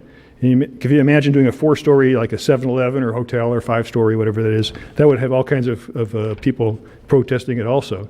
But my main concern is that they're spending $700,000 per unit. That's more than my place is worth. It's more than like the mobile home people that come here. Theirs is probably worth $150,000, $200,000 per unit. They're spending $700,000 per unit to build this thing.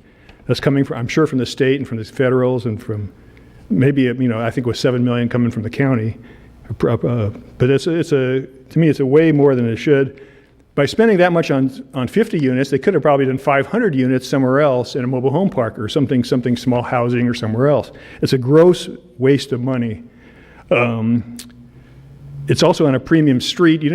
That's where it should be put somewhere off. This is off Foothill. It should be going off a slower street. To me, it shouldn't be in San Dimas. I know it's not in my backyard or all that, but this is just inappropriate use of funds. There's going to be more costs also with that, like monthly costs. We're currently having a $2 trillion budget deficit in America, and I saw news, I think it's a $32 billion deficit in the state. We're just spending money like crazy, and it's just not appropriate. Thank you. Thank you. The next speaker is Gerald Delher. Thank you. My name is Gerald Delker. It's easy because I'm D. Elker. I am the president of the Doherty Elks Lodge. You may wonder why I'm out here. The results of consolidations of Laverne, San Dimas, Glendora, Azusa, Monrovia, and Doherty have all resulted in our being the final surviving lodge.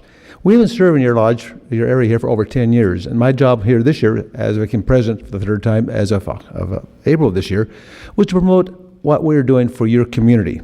What we're doing for free stuff. In fact, I was at Laverne last week, and they had a budget meeting, and they talked about the funds and all this stuff. I want to talk to you about free stuff. First of all, we've been doing for over 10 years, we've been doing dictionaries for third grade students. Every third grade student in both private and public schools has been receiving a dictionary from about 3,000 dictionaries every year. That's one thing we do. Included in that is a drug awareness bookmark and other information we give them about drug awareness. We also promote drug awareness essay contests, poster contests, video contests with high school students, and Americanism. In fact, speaking of Americanism, tomorrow night at our Elks Lodge, we're conducting a Flag Day ceremony. Boy Scouts and Girl Scouts are helping to present the history of the flag folding. We're also going to have retirement of colors just to show about Flag Day. In fact, Flag Day actually got started by a former Elk, Harry S. Truman. Anyway, we got other things to do too. One of the big programs I started about 10 years ago was a thing called Bikes for Kids. I've got a little literature about that I'll leave for you too, where I actually started out repairing bicycles because the city started to get away with busing. And so there's one way for the kids around, but you had to have bike helmets. So we also include bike helmets with that. In fact, last week I delivered 110 bicycle helmets to your sheriff's substation for distribution at various events.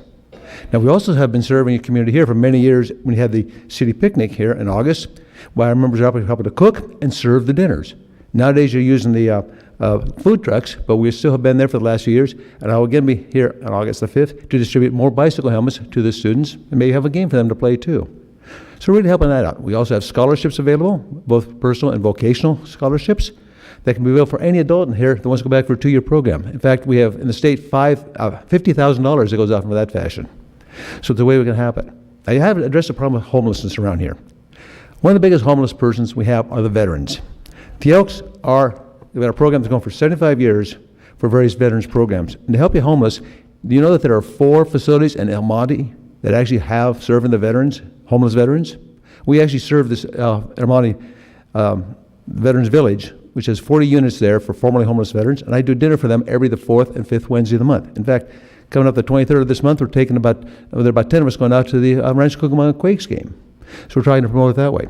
But the thing is, they have a thing to help out anybody who has homeless veterans. We have what they call move-in kits, where we can help support up to $300 in buying them supplies to furnish an apartment. Oh, I'm sorry. Go ahead and finish. For furnishing the apartment with pots and pans, clothes, linens, silverware, anything else you need to it. And that comes from our National Lodge. And we also can provide up to $300 for them to buy a bed. So if you happen to have any people that have a problem with the veterans, they can also contract the Veterans Assistance Services, VAS, to help get these homeless veterans into proper housing. Thank they you. actually have another one being built over here at El Monte. All right, sir. Thank you. I'll leave this information for you about that. Appreciate it. Sorry that it took so long to get to the oral communications, but the presentations were a little longer than we thought. I'd like to also leave with you pins that I developed for a couple years ago, which actually depends on what our lodge summer service. It shows an elk family here, and our theme is growing elkdom in our communities. So I've left you 20 pins here. And I believe all of you have been receiving an Elks call. Not all of you, but just the City Council has been receiving it. But if you'd like to receive something about that, just have them contact our Elks Lodge here, and we'll be able to have it sent to you by electronic. Super. Thank you. Okay, thank you. Appreciate it, sir. Thanks for coming to San Dimas and give us that information. Thank you. Margie Green.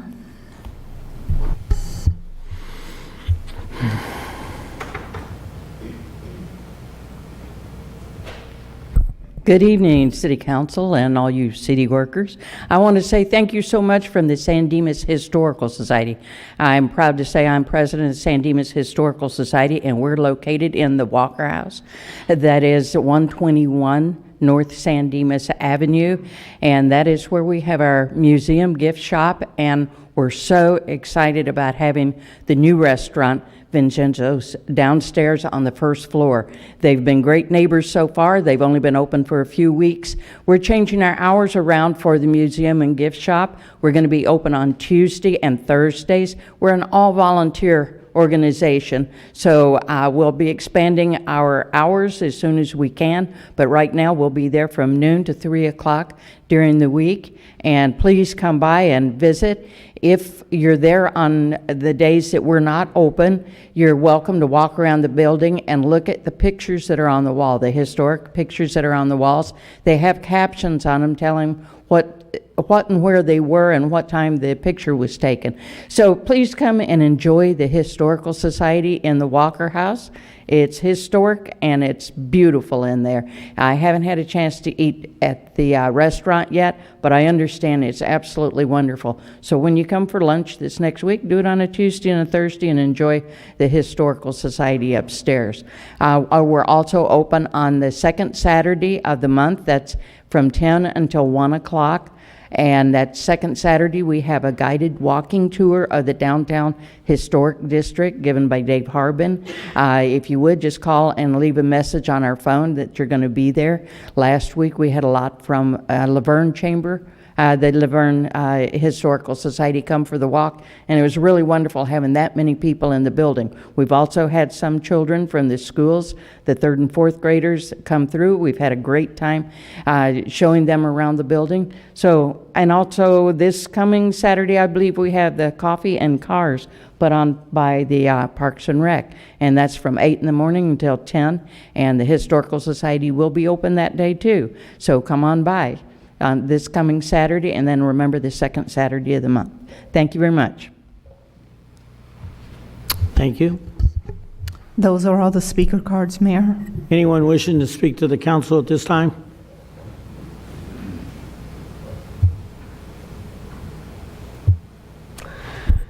Good evening, Mayor, City Council, staff.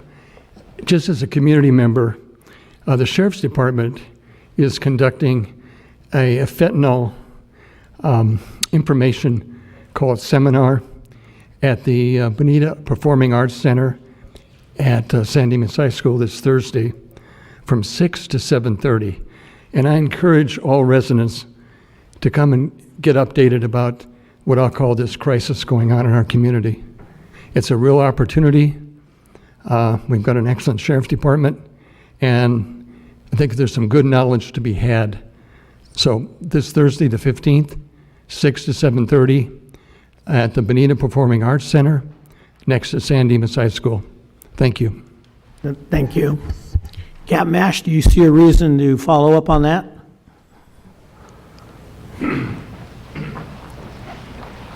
Good evening, Mayor and staff and council. I just want to thank them. Thank you for putting that information out. And hopefully, you know, this event has been in the plans for the last 6 weeks or 7 weeks. However, obviously, we have the other meeting that was scheduled just last Thursday, the 740 development with National Corps here at the Plummer Building. So I hope a lot of our community members show up to this event because I think it's very important. It's an important event for the community because we'll have some experts there who will talk about Narcan, how to utilize Narcan, what are signs and symptoms of somebody being under the influence of fentanyl, what should you do as a parent. And we are going to have a mother who lost her son to fentanyl overdose, and she's going to share some of her experiences and some of her signs that she missed with her child. So that'll be something that'll be very informative to our community members. So hopefully we'll see everybody there. Thank you. Thank you.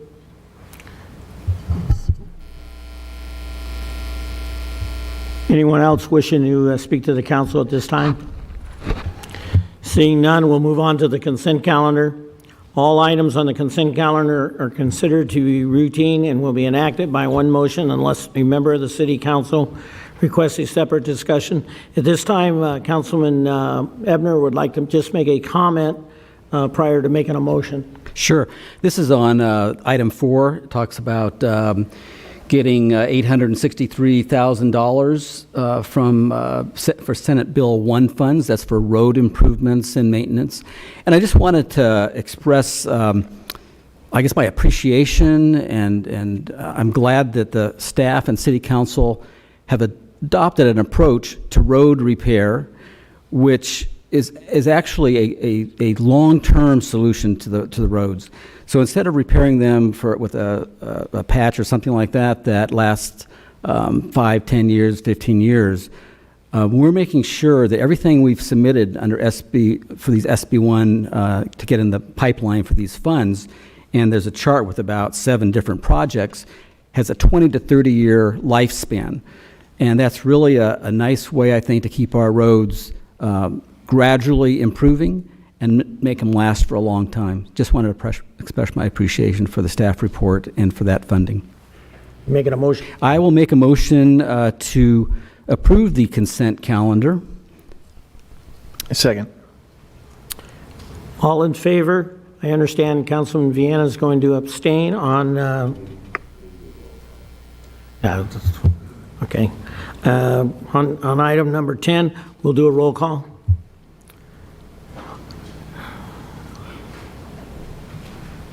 Mayor Pro Tem Ebner, Aye. Councilmember Nakano, Aye. Councilmember Weber, Aye. Councilmember Vienna, I'm going to abstain on item number CC10 on the agenda and vote in favor of all other items. Mayor Badar, Approved. Motion carries 5-0 with Councilman Vienna abstaining on item number 10.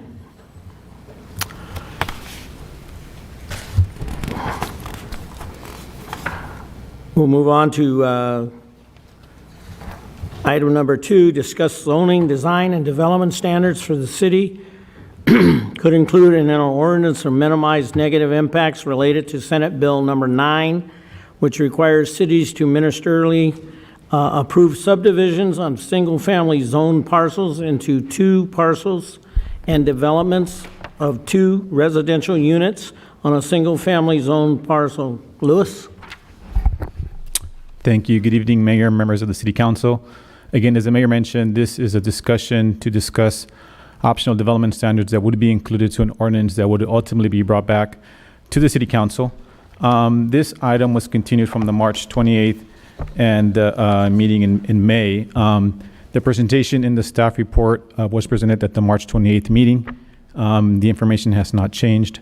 Therefore, I'd be just happy to answer any questions. We can dive into the discussion as well. Questions? I'm going to combine a question and a comment on a couple items. We're talking about some incentives, one of which is to, if they provide parking in a garage, then maybe the square footage could be a little bit higher. So 800 is we have to allow 800, possibly allowing more. And I would suggest that a carport would also be acceptable. Carports, I know that we require the enclosed garage, for the primary unit and for all the zoning, but I think a carport, for one thing, would cost the person less to develop, and for another, it could make it affordable. And if we go with a choice to require affordability, then that would help keep it affordable. Let's see here. Do I have another? I'm sure I have another question. So there was a discussion about 2-story units. This is on page 434 of the agenda, 434 of the agenda, page 7 of the staff report. And it talks about larger pieces of property. And I noticed that larger was defined as 150 feet or greater. There are a bunch of lots in the town core. If they don't have an alley in back, they're 150 feet deep and they're 50 feet wide. They're 7,500 feet total.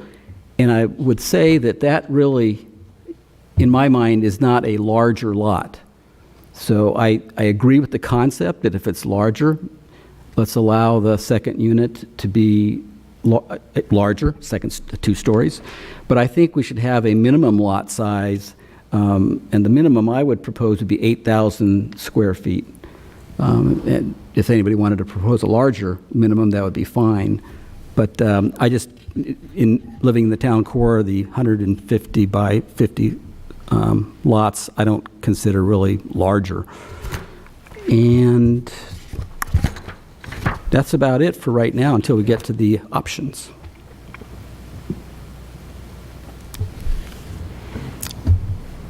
Eric? No comment. Ryan, do you have anything to say concerning item number 2? No, not at this time. Okay.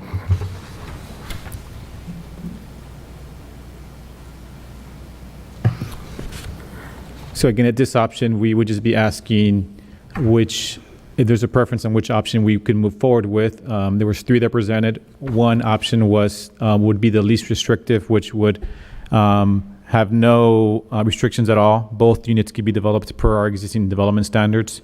Option 2 would be more restrictive, which we would apply limitations to only the second unit. The first unit would be able to be built per our existing standards, and the second unit would be limited to those development standards whichever standards the City Council decides to include. And then option 3 would be the most restrictive, which would be no incentives. Both units would be limited to 800 square feet. I'm sorry, only the second unit would be limited to the limitation because the first unit would be allowed to develop under our standards. So we're going to get direction in which of these options we want to include into the ordinance. Okay. I'm happy to start. Go We'll ahead, just John. go around the horn. So I believe that the state has decided that single-family zones should be densified. And that wasn't any kind of decision that was made here in San Dimas. And the city council has gone on record a few times as saying, we don't want the state taking away this local control for us. We have to do it, though, because it's a state law, and as creatures of the state, cities have to do what the state says. They're telling us that you can split a lot, you can put 2 units on any lot that's a single-family zoned. So if it's existing, you could put an extra house, or you could split it and put an extra house on the one lot and two on the new lot. And I think that's going far enough. We need to comply with it, but we don't have to give the state another inch, in my opinion. And so I think limiting the second unit to 800 square feet, period, is a good option. If we were to give an incentive, I know there were incentives for 1,000 or 12,000 square feet, or 1,200 square feet for the second unit, then I would certainly not want to go any higher than 1,000. But my preference is to stick with the 800 square feet, 1 story in height, allow them a carport or a garage. I mean, if they want to do a garage, that's fine. And of course, there's some areas where we're not even allowed to tell them to put any kind of parking. But again, and as far as the second unit being required to be affordable, I am also in favor of that. But I will listen to what the rest of the city council says. So there might be a combination of 2 and 3 that would be amenable to me. Okay. I really am of the same opinion. I am quite torn between option 2 and 3. I think in principle, we again, like you said, I don't want to give an extra inch if we don't have to, because there's so many of these choices that have just been taken from us completely. So, but at the same time, I am 100% sympathetic to the potential parking impacts that this could have, and not requiring any parking or not providing an incentive for parking. I could see how that could backfire, and it would be beneficial to provide some sort of parking incentive. And maybe an option there, Eric, would be to, if we did sort of option 3, but say the unit has to be affordable unless you provide parking. So provide, and I think that would be an incentive to a lot of people, because they don't want to limit the rent that they get. So maybe that's one option to get as an incentive to get some parking. Sure. That's one thought anyway. I would be open to that. Okay. Eric? So I think the challenge that I have is that as we've seen with some of the amendments we've made and other types of zoning and things that we've seen, it's really hard to try to account for all the use cases that come forward. And the restrictive options were developed with the fear, I shouldn't say fear, I don't think that's the right word. I think the concern that there would be a mad rush to build all kinds of units. And what we found is that that's actually not happened. Right now, they can't actually do anything under the least restrictive measures in place. It seems to have worked well. We've seen people in low numbers sign up to take advantage of that and to implement housing that they see fit with their property. And so given that that is the case right now, as I understand, Lewis, we haven't seen how many people have taken advantage of? We've had 5 applications since this went into effect. Okay, and it went into effect when? Went into effect January of last year. Okay, so that's a year and a half. That's a very low number. So, my view is while I could support your proposals for more restrictive, my personal view is I just would rather wait and see what happens. Do we need to make more restrictive rules because we're seeing certain types of housing pop up or happen? If so, then that's when we would address it, and we would do so with more tailored response. 5 applications, and all of those are under construction, or are they were just applications? I know not everything gets built. It's a mixture. So if you recall, there's 2 options under SB 9. One is to do a lot split. The other is to do 2 units on single-family properties. So we've had a mixture of applications. Majority of them are doing a lot split and new units, and some we're just doing just a lot splits at this point right now. So it's a mixture. And is there a particular place in the city that happened? Or those applications were for? It's throughout different areas of the city. Okay, great. So that's my thought there is 5 in, I guess, a year and a half. And we haven't seen any of the concerns come to fruition. My recommendation might be to go with the least restrictive until we see something that causes. Eric, can I just address Of course, that? yeah. So, a couple weeks ago, we were up in Berkeley, or Emeryville, actually, and we had an Airbnb in a neighborhood that, was a pretty cute neighborhood. The units, though, that had been being added to the neighborhood, because apparently the zoning is always allowed, similar to what we're seeing here. And as an aside, I think that's why the Bay Area representatives who seem to do a lot of this in Sacramento have been pushing this. They like it. But over the literally last 90 years, gradually, those neighborhoods have become very dense to where it's rare to see a single-family home on the lot because they've all taken advantage of this. Now, they didn't have to do lot splits. As I say, the zoning was probably already like that. So I think we need to act now to decide and determine what's going to happen over the next many, many years. And there may be differing philosophies on whether it's a good idea at all, but I'm just thinking we need to look far in the future. And so the 5 that we have now, if there's 5 every 2 years, in 50 years, that's whatever that is, 625 or whatever the number is. It's not, or whatever it is, 125. But anyway, I feel that gradually what we know now as single-family neighborhoods will be overwhelmed unless we put some kind of restrictions on them. So that's my thought on that. Anything additional there? I think it's a fair point. The only other thing I would point out is that when we talk about change to the city, we talk about 2 things. We talk about changes to the look and feel, so therefore the buildings and how it's zoned and all that. But we also talk about the people that live there. And that's the conundrum that I think we're in, because the prices of homes in San Dimas have increased dramatically. And it's gotten to the point where people like teachers, nurses, law enforcement would have a very tough time buying a single-family home here. So I think the question right now that I'm struggling with is, do we want to keep the types of people that would be able to buy a home in San Dimas the same and make it more affordable, in which case we would change the look and feel of the city?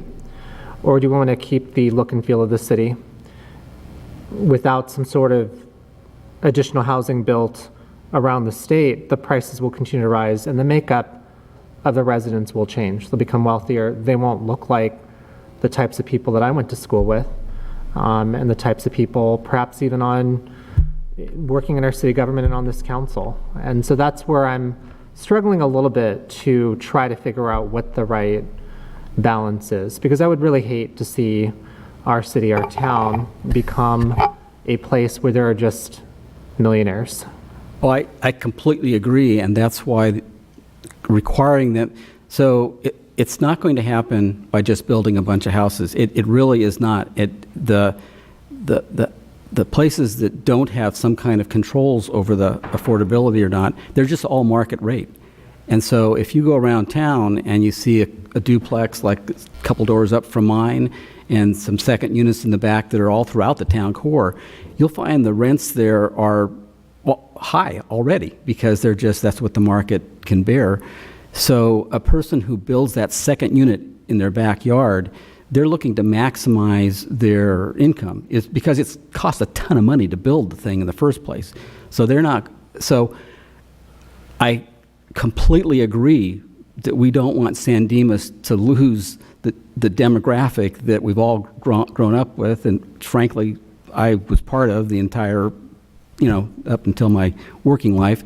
And so that's the conundrum, as you say, but I think the city has a duty to not only restrict the impact on neighborhoods where people who have been here a long time and are enjoying their single-family homes in their backyards for them, but also for those new people who are coming in and need to have an affordable place. And without an affordability requirement, that is just not going to happen, in my opinion. I think you raised good points. And I certainly am open to option 2. Option 3 does concern me a little bit because the more restrictive it gets, I am trying to find that balance of, I wish we could all look into a crystal ball and see what would happen if we picked option 1 or 2 or 3 and what would happen. Unfortunately, we don't have that ability. So that's where I'm at right now. Okay. All right, you know what, I think I do have a crystal ball. Okay, and let me look here. I'm seeing Ryan's face. Ryan, would you like to join in on this conversation? Yeah, thank you, Mayor. All good discussion points. I don't know that it's entirely. It's hard when you look at property values in Compton, and they're only $200,000 less than homes in San Dimas. And I think it's a stretch to say that, some of these populations or professions can't afford here in one capacity or the other when it's all relative to market forces and development. And so, for that reason, I am in agreement with Councilmember Ebner that if we fail to plan, we plan to fail. And in this arena, and I agree because I know people who are looking and waiting for interest rates to drop and for prices to plummet to start swooping in on these properties and developing them. And just because we've had 5 right now, the market forces in the economy have just not lent themselves to a really hot market at this time to make it opportunist, bite at the moment. So I am in favor of the most restrictive option. And I'm open to other ideas. I like the idea about incentivizing parking to remove the affordability restriction. I think that's a legitimate concern. And I do believe that, parking is always a challenging thing. But I also know that we do need to do something to ensure that these units, for those who choose to develop them, do so in a way that is consistent with our community and minimizes the impact in single family, traditionally zoned and built areas. So for that reason, I am very much supportive of option 3. I like, and I am very open to the idea of incentivizing parking to remove the affordability restriction. I do think that there is people that will do that in the future, and I think that's very forward-looking.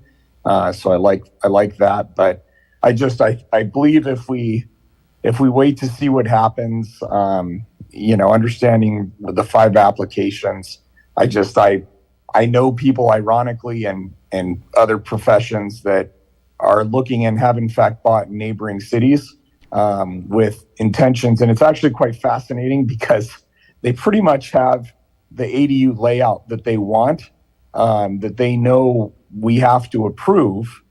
And they're basically just looking for parcels that will make their plan fit, and then looking to rent these places out at a market rate is the goal. So I think that just really, as we talk about, and kind of to John's opening remarks, stopping overreach, and protecting the character and the quaintness of this community, as well as the people that come here, and understanding there are a lot of dual income folks in this city. There's a lot of owners in this city.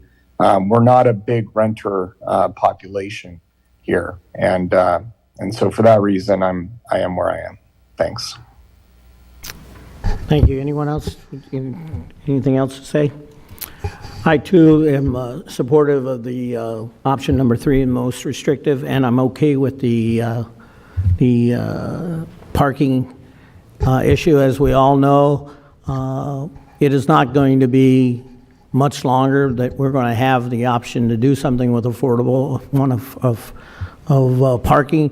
As the state continues the way they're moving, parking will be, they will take it off the table, and they'll just tell us that we can't even do anything with it. So we have an opportunity right now.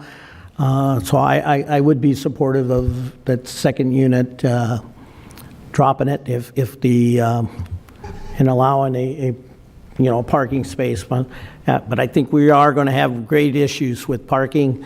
The issue of having cars parked from 2 to 5 is probably not much longer in this city or any city because of the conditions that are going on with parking. So I think the most restrictive would be the best bet, and I think most of the community would agree with that. And so I'll call for a motion. If I could add before you make that motion, I just want to confirm. So we'd be looking at option 3, which is no incentives. A second unit would be limited to 800 square feet in floor area and 1 story in height. And we would also require the unit to be affordable unless they provide parking and a 1-car garage, 1-car carport would meet that requirement. 1-car carport? 1-car garage or carport, that would be acceptable to me. Either or? Yeah, either or. So, yeah, if they wanted to not be affordable, they could provide parking. I mean, I'm open to it being required to be affordable, but I don't know if we want to go quite that far. What do you think, Eric?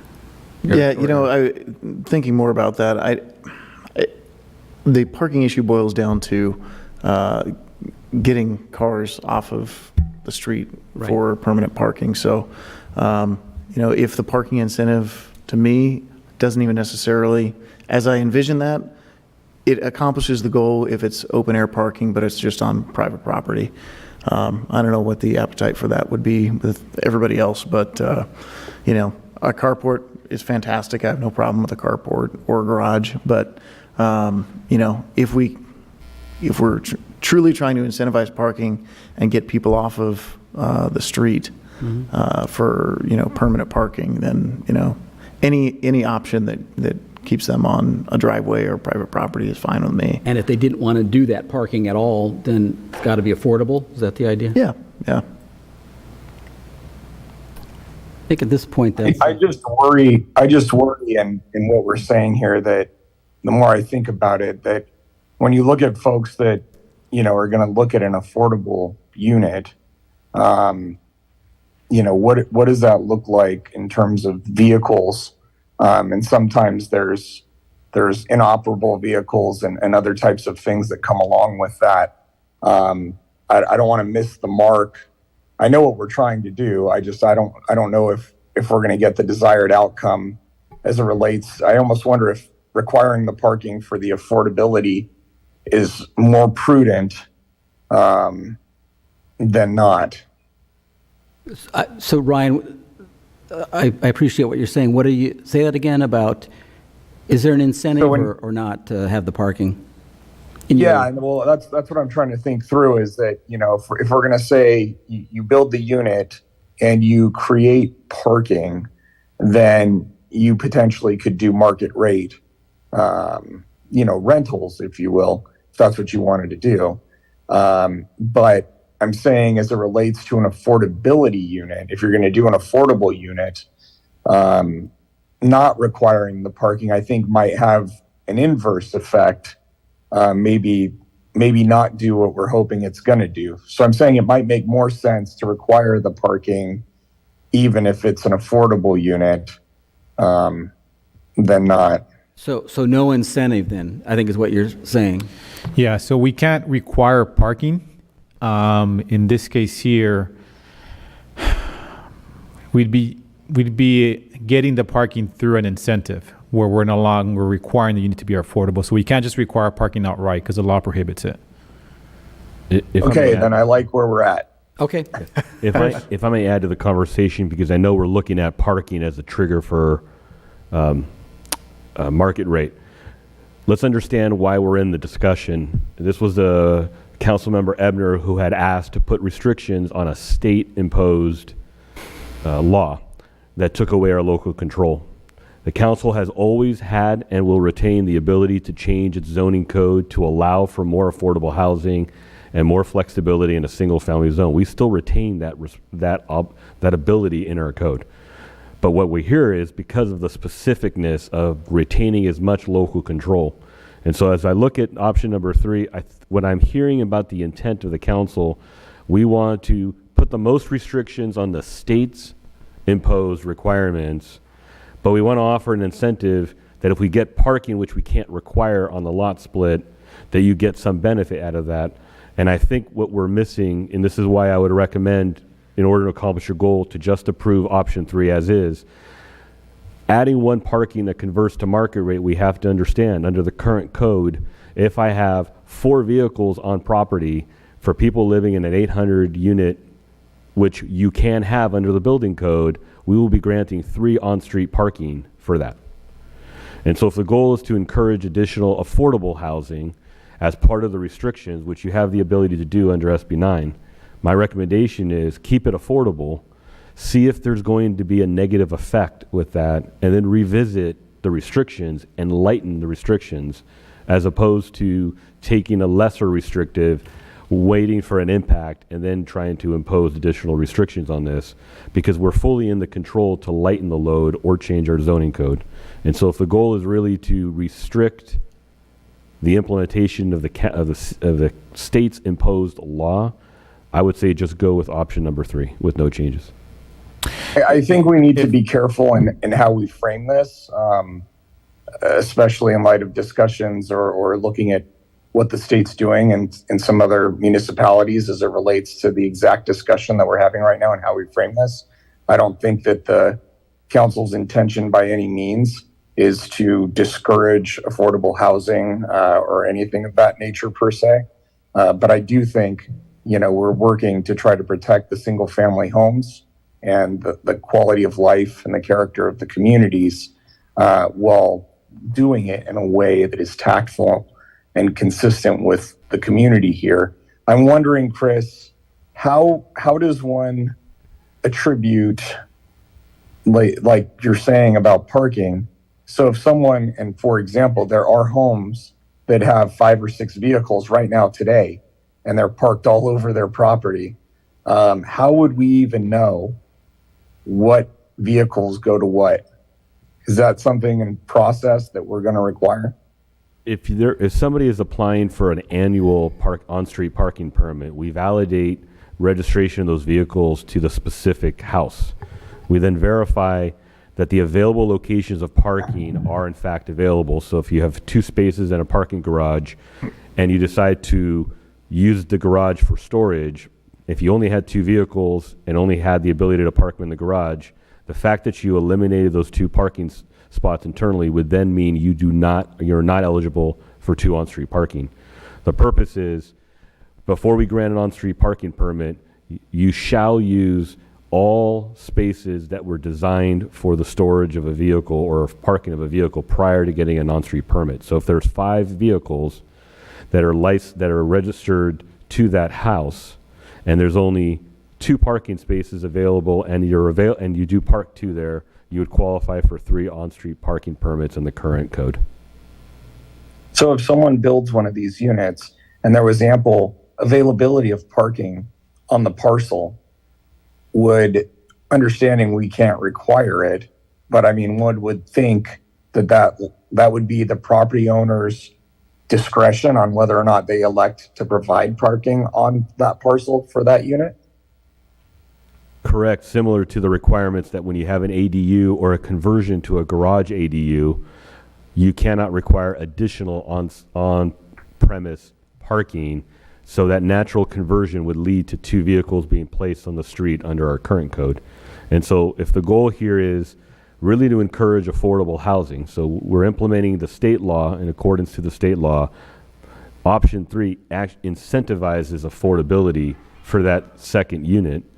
We can then look at parking and how we want to incentivize parking if we believe it's actually an issue, because we're going to probably have to grapple with that already with the ADU laws, SB 9, and how we implement our current code. If I can clarify, minor correction. So the law does allow us to require 1 parking space. It doesn't specify whether it's open, covered. Allows us to require 1 parking space. However, if the property is located within half a mile of high public transit, which would be in this case the Gold Line, then they're exempt. So that would cover a majority of the properties in the downtown area. We have 2 other major bus lines in the city, and I believe the one right now that runs on Foothill, they recently changed their schedule, so that one will also qualify as a high quality transit. So properties within half a mile of those stops don't have to provide parking. I wanted to clarify. But the other ones do, you're saying? Correct. If they're outside, yes. So we have in our zoning already that you have to provide parking. So town core, half a mile, I understand it includes a lot, but it excludes a lot as well. So if you're up on 5th Street and you're a little bit west or east, you're out of the half-mile radius. Yeah, so they would have to provide 1 parking space. However, again, the law doesn't specifically require it to be a covered parking space. So someone can just do parking on the driveway and they meet the requirement. How many how many near public transportation have a lot size big enough to be split to begin with, right? In the downtown core, those lots are smaller. Well, any new lot under SB 9 minimum is lot sizes would be 1,200 square feet. So right after the divide, basically, or after it's per house, correct? Per property. Yeah. Right. So they're plenty big, and that's the problem. If you go to a smaller, we all know what it's like to walk in downtown and you see the properties that are in downtown with the houses that are on them, and a lot of them already have a second unit on them. They're not going to be affected because they're not going to tear everything down. But theoretically, those lots are 7,000 square feet if they've got a lot. Split them in half, they're 3,500 square feet each, way above what Louis said was the minimum. And then you can put a second house on the lot where the first house remains, and you can put 2 other houses on the other lot. On that second lot that's vacant, we're going to call it vacant at first, the first house can be built just to our single-family downtown correct zoning standards. So there's no limitation to the size except by those standards. And so they might get 1,300 square feet, 1,400, whatever. Then there's a second unit. And that's why the second unit needs to have on that 3,500 square foot parcel. So if you're just thinking, just go to any house downtown, any lot downtown, and look and see there and just imagine 4 units on it. It boggles the mind on what that's going to do to the neighborhood. Not only the parking and everything else, but just the look and feel of the neighborhood. Now, I'm all for having a lot of people around so that they can, revitalize the businesses in downtown and everything like that. But our job is to plan, I believe, and have the kind of foresight, and that's what we're talking about now.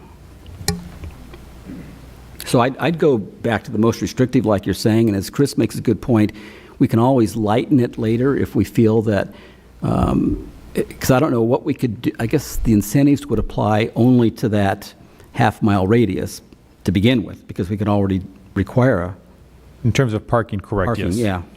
yeah. So what we could do, though, is because the law doesn't specify, we can incentivize, say, if they do the covered parking or a carport, then the affordability goes away. That'd be an option. I'm going back because we're tying the incentive as parking incentive as opposed to some other incentive. We have to understand under the current code, it doesn't matter what incentives you have. I think Councilman Redburn, you hit the nail on the head. I have to have a parking spot if I'm not within the half-mile radius, so thanks for that clarity on that, and not within the half-mile. But there's no cap on the number of parking permits I can provide to you. Correct. So whether there's one spot or no spots, an incentive of saying, we'll make it affordable, I can have an unlimited number of cars, and under the California State Building Code, the occupancy, because we're dealing with this on a code case, the occupancy for a unit is very large. So I technically could have 10 cars registered to the house and 9 on-street parking permits for this new unit that only has one parking spot, whether it's an incentive or not. I think if the ultimate goal of the law by the state legislature is to incentivize affordable housing, and what the city council is trying to do is ensure that we retain the measure of local control, you can incentivize affordable housing and maintain that local control by taking the most restrictive option 3 and then evaluating what type of incentives encourage us to retain the local control while providing affordable housing, and then most importantly, minimizing the secondary impacts that occur from any policy change we're going to make. Because I think the change we're going to make right now is to give effectively an out to the affordability, which goes completely against the whole intent of the state law to encourage affordability under the guise that this is the way we can retain our local control. That makes sense. Yeah. So I would then, Ryan, did you have any further thoughts on it? I was going to make a motion. No, go ahead. Okay, I'll make a motion that we direct staff to make changes to the zoning code to incorporate option 3, the most restrictive, as you state right there on that slide. No incentives. Second unit would be limited to 800 square feet, 1 story in height. Second unit required to be affordable. Second. Any further comments? All in favor? Aye. Aye. Opposed? Roll call vote. Okay. We'll need a roll call, please. Mayor Pro Tem Ebner, Aye. Councilmember Nakano, Aye. Councilmember Weber, Aye. Councilmember Viana, Aye. Mayor Bedar. Aye. Motion carries 5-0. I think it took a little longer than I thought it was going to. Thank you, staff. Thanks, Louis. For all the work you put in on this. At this time, we'll move into a public hearing. Number 1, public hearing regarding the Open Space Maintenance District 1, Track 32841 Northwoods, and adoption of Resolution 2023-41, approving the revised engineer's report and confirming the diagram and assessment for fiscal year 2023-2024. Mr. Wasserman. Thank you, Mr. Mayor, members of council. You just about gave my report for me, Mr. Mayor. This evening, the purpose of the public hearing is to approve the revised engineer's report and to establish the annual assessment amount. Council may recall that at the last hearing, we opened the ballots from the 38 households, or the residents that did submit ballots, and they were voting whether or not to increase their assessment. That was not successful. So conclusion of that public hearing, the City Council directed staff to return with a revised engineer's report that scales down the scope of work to match the assessment that we would be collecting. And what we're recommending would be, as the increased assessment was not accepted by the residents, we're recommending the assessment of $898.42, and that's an annual assessment that would remain unchanged from the previous year. What about the scope of work? The scope of work, engineer's report has been scaled down, and what we will retain, remember, we're scaling down about 71% of the scope of work. So what will remain will be the quarterly contracted maintenance, and that would be the brush clearance, the weeding, things like that, 4 times a year. Irrigation will be curtailed to match the budget, meaning we will continue to pay for irrigation until the money is gone. And some of the items that we will the tasks that we will no longer be performing would be tree trimming, new planting and irrigation, tree trimming, new planting, and irrigation repairs and upgrades to the irrigation system. We would discontinue those.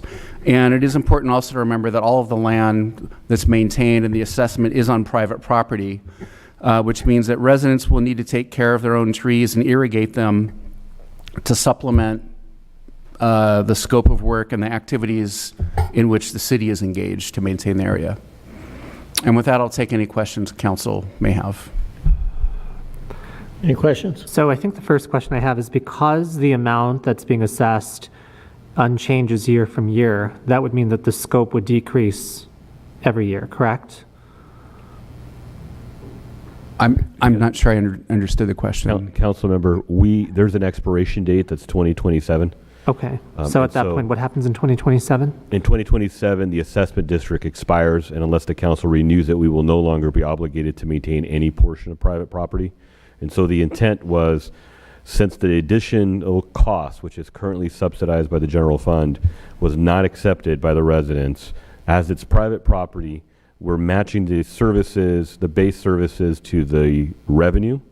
That scope would be the scope we retain until 2027. There may or may not be some subsidy that occurs. We may just propose a small increase if necessary. But I think from a policy perspective, we're okay retaining the scope until 2027 with the current fee. Okay. All right. That makes sense. So just to clarify, the amount that's collected does not change year to year. And so because costs go up, right, inflation, my question was more, if right now we're matching the scope of work, next year that won't be the same because costs will go up and then the money will be the same, right? But you're saying we're okay covering that delta, if you will, until 2027, in which case then we revisit this. Correct. In essence, what we're doing right now is we're level setting, because for many years we haven't. And then now annually going forward on both our assessment districts, if there's an increase in the cost of the current services we're approving today, we may propose a small increase, which may be more palatable than the 71% increase we had proposed to catch up for all the years we hadn't done it. Got it. Okay. Is there any opportunity for residents to revisit the vote? I know that sometimes, when you make these decisions, you aren't sure quite what will happen, and then there may be an opportunity for them to redecide, well, maybe in fact we do want to increase. Is that built into any plan, or is this the plan that we will stick with until 2027? And we will be approving the assessments annually, and so there still is an opportunity to increase the services to do so. I would be hard-pressed to say we would recommend supporting that, given the short-term time frame between when we are maintaining the property to when the private property owners would do so. From a policy perspective, this is a very unique property. We've already had a request from another private property owner that has 1,600 trees for the city to take maintenance responsibilities for those trees and watering because of the extensive cost on their private property to do so. And what I had told this individual, who was their president at the time, that is not something I would recommend to council, for the city to take on the liability using taxpayer money to fund a benefit to private property. So I think if we go that direction, we literally would be doing it for a short period of time to get that benefit. Got it. Great. Thank you. All right. Any additional questions? At this time, we'll open up the public hearing. Is anyone wishing to speak to this matter? Seeing none, we'll close the public hearing. Bring the discussion back to the city council. Ryan, you got anything to say? Sorry, I was trying to hit the mute, but I would move approval as recommended by staff. Second. Any comments? None. All in favor? Roll call. Roll call? Yeah. Mayor Pro Tem Ebner, Aye. Councilmember Nakano, Aye. Councilmember Weber, Aye. Councilmember Vienna, Aye. Mayor Bedar. Aye. Motion carries 5-0. We'll move on to oral communications. Members of the audience, speakers are limited to 3 minutes, or as may be determined by the chair. Anyone wishing to speak to the council at this time? Seeing none, we'll close oral communications. City manager report. Thank you, Mr. Mayor. I appreciate that. Let me just open this up here.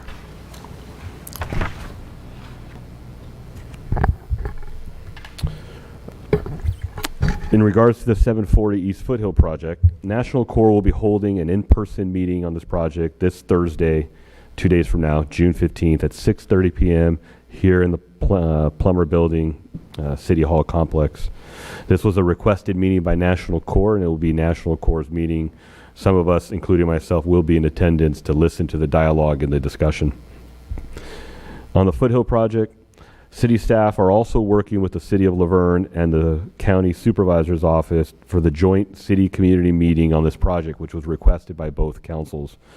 While we have a tentative date that we've established that all the council members and staff from the cities could attend, we are awaiting additional date options which allow all the relevant parties, which include the Supervisor's Office, LACTA, Regional Planning, and National Corps, to be able to attend. And those dates that were proposed go all the way out to September to make sure there's flexibility to get everybody in the same room for that community meeting.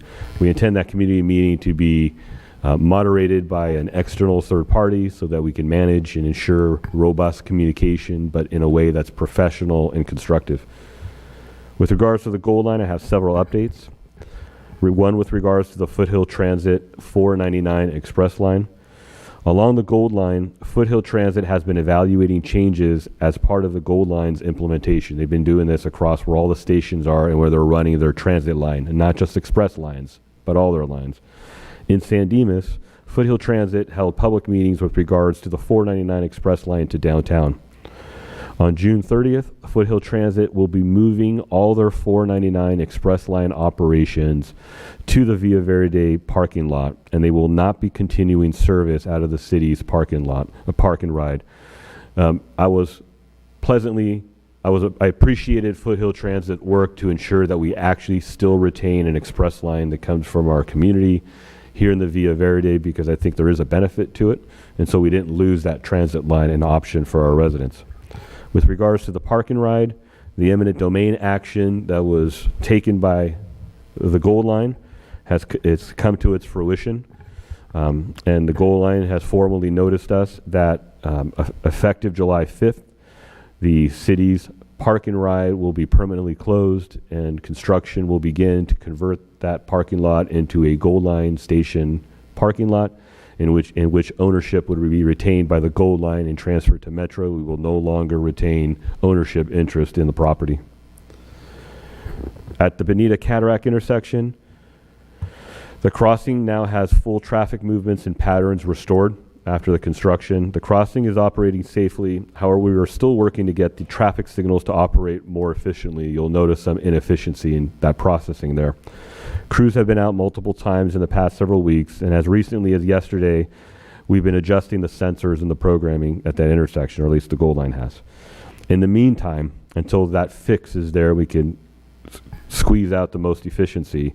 The traffic signal is a safety improvement over what used to be the four-way stop that formerly controlled the crossing. So even though we have some inefficiency, I think it's very beneficial to recognize that from a traffic engineering safety perspective, we're safer now today than we were when it was a four-way stop. So with that, Mr. Mayor, I will turn it back to you. Thank you. Any questions of Chris? Okay. Jeff? No reports, Mayor. Thank you.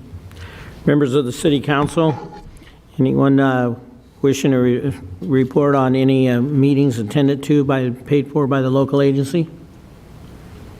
Seeing none, Councilman Ebner.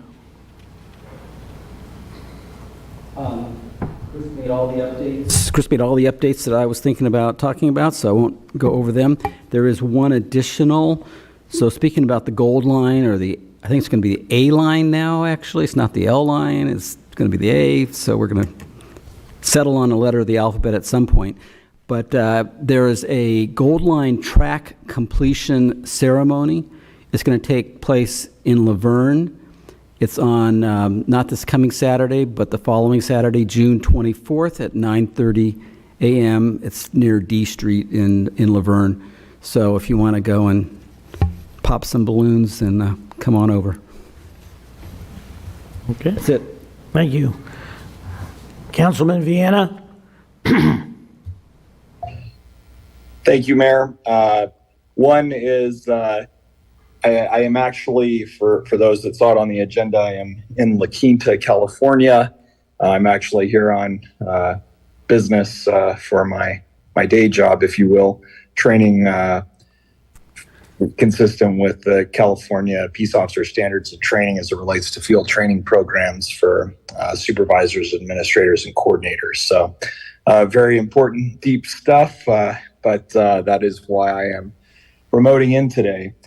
I just wanted to say thank you to everyone that had a hand in the Louis Pompey Memorial last Friday.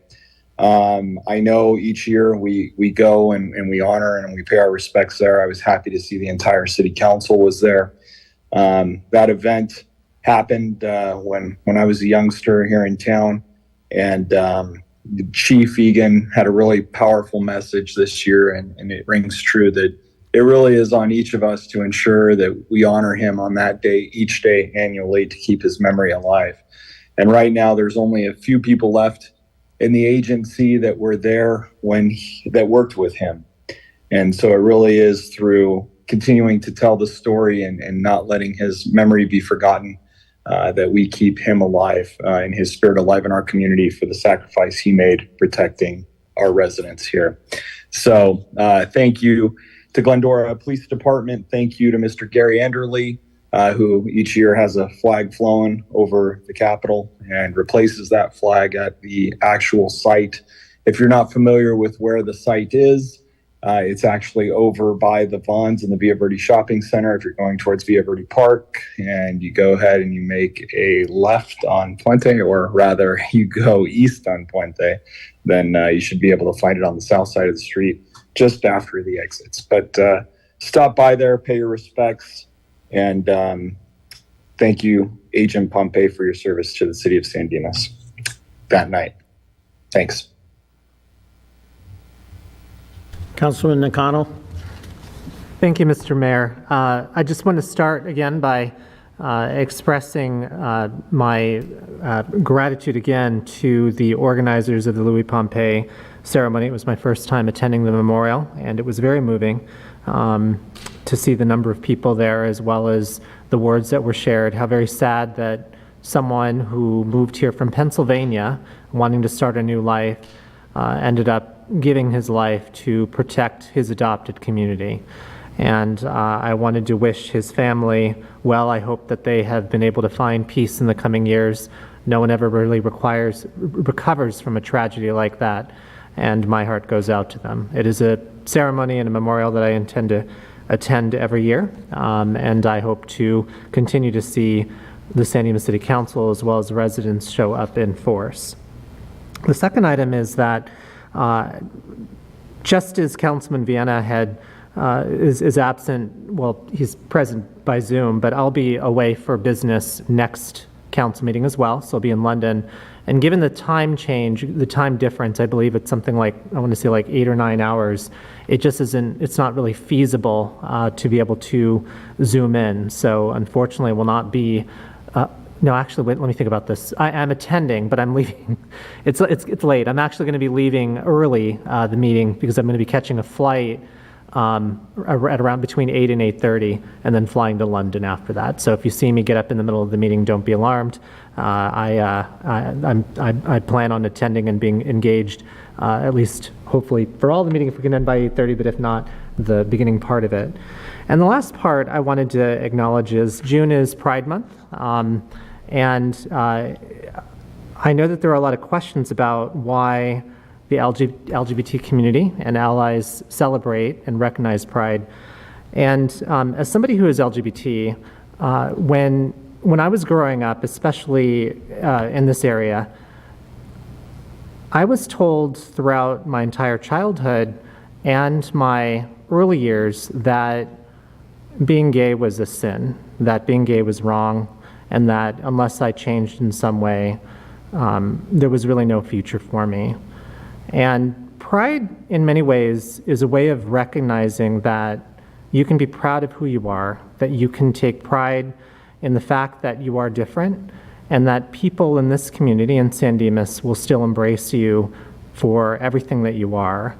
And given that the city has afforded me many, many opportunities, the ability to be an active member, the friendship and camaraderie that I've experienced from my neighbors, the fact that I'm embraced by so many people here in a loving way, and the fact that voters elected me to represent them on the city council, I wanted to acknowledge Pride because I wanted to say thank you to the city for all that you've done in affirming for me the value that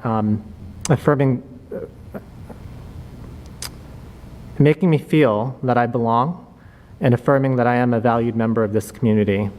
And so to all those who right now are in this community, who are LGBT or allies, I wanted to wish all of you a happy Pride. And hopefully one day I will see you too sitting on this dais or in other leadership positions around the city. So with that, I turn it back over to you, Mr. Mayor, and thank you again for your leadership on this city council. Thank you, sir. Mr. Weber.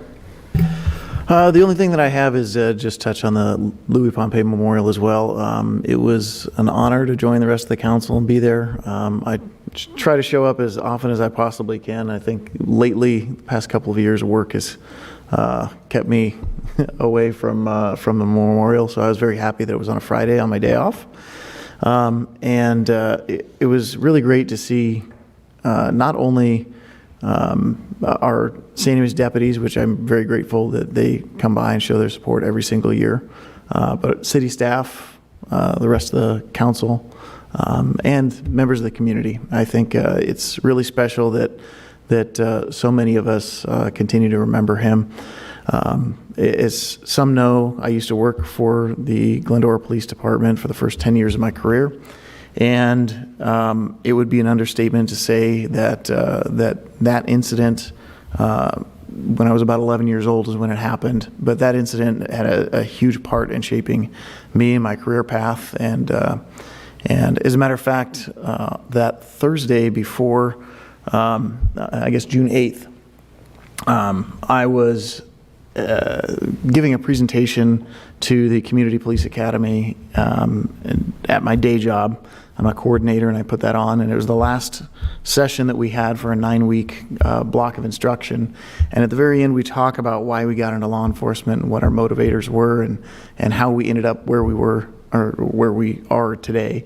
And my story relies heavily on Louis and being a fly on the wall in the Glendora Police Department at that time as an 11-year-old, and get to seeing all of the department grieve and bond through that tragedy. It was very special, and I consider it a privilege to be able to have had that experience. But as I told that story and kind of related that to the Community Police Academy class, I noticed when I got done there was quite a few tears that had been shed, because it really is, his story is truly a very moving, touching event that had deep impacts on not only Glendora, but San Dimas. And I think it really has, I think Chief Egan pointed it out on Friday, but it really has drawn our two communities together, and it is an event that will forever be, I guess, we'll always stand side by side and continue to honor and remember Louis. So that's it. Thank you. I too attended the Louis Pompey Memorial along with all members of this city council, but it was nice to see that all members of the Glendora City Council was also in attendance, and their administrators. And when you look there are a lot of people that have been there year after year after year. This was kind of the first time I can remember that our entire city council was there, and I certainly know that their community noticed that we were there, and we had lots of people who were there who helped build that little memorial park. I believe that Eric's dad was very much involved in it, along with Gary Enderly, who very, very much supports that and kind of mother hens it, make sure that it's the city has got the park squared away, and I want to thank the staff for doing the job that they did and getting it together, and it always looks pristine, and I certainly appreciate it. It will be something that goes along forever in San Dimas, and at least that's what my heart tells me, but something may come along. But right now, Louis Pompey Park is an important part of this community. The only thing I just wanted to remind everyone about is that on November 29th at 8 a.m. At the Senior Center here in across the way here will be the State of the City address. And so that's sponsored and helped with by the Chamber of Commerce, and that, pardon me? June 29th. What did I say? Oh, okay. Got it on my calendar. Okay, June 29th. Which is, wait a minute, it's right around the corner. Holy. June 29th, State of the City address. I hope to see everyone there. And, I think we're here about 3 hours longer than we thought we would be tonight already. So let's say good night, and I'll entertain a motion to adjourn. Good night.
You'll see human heads without bodies.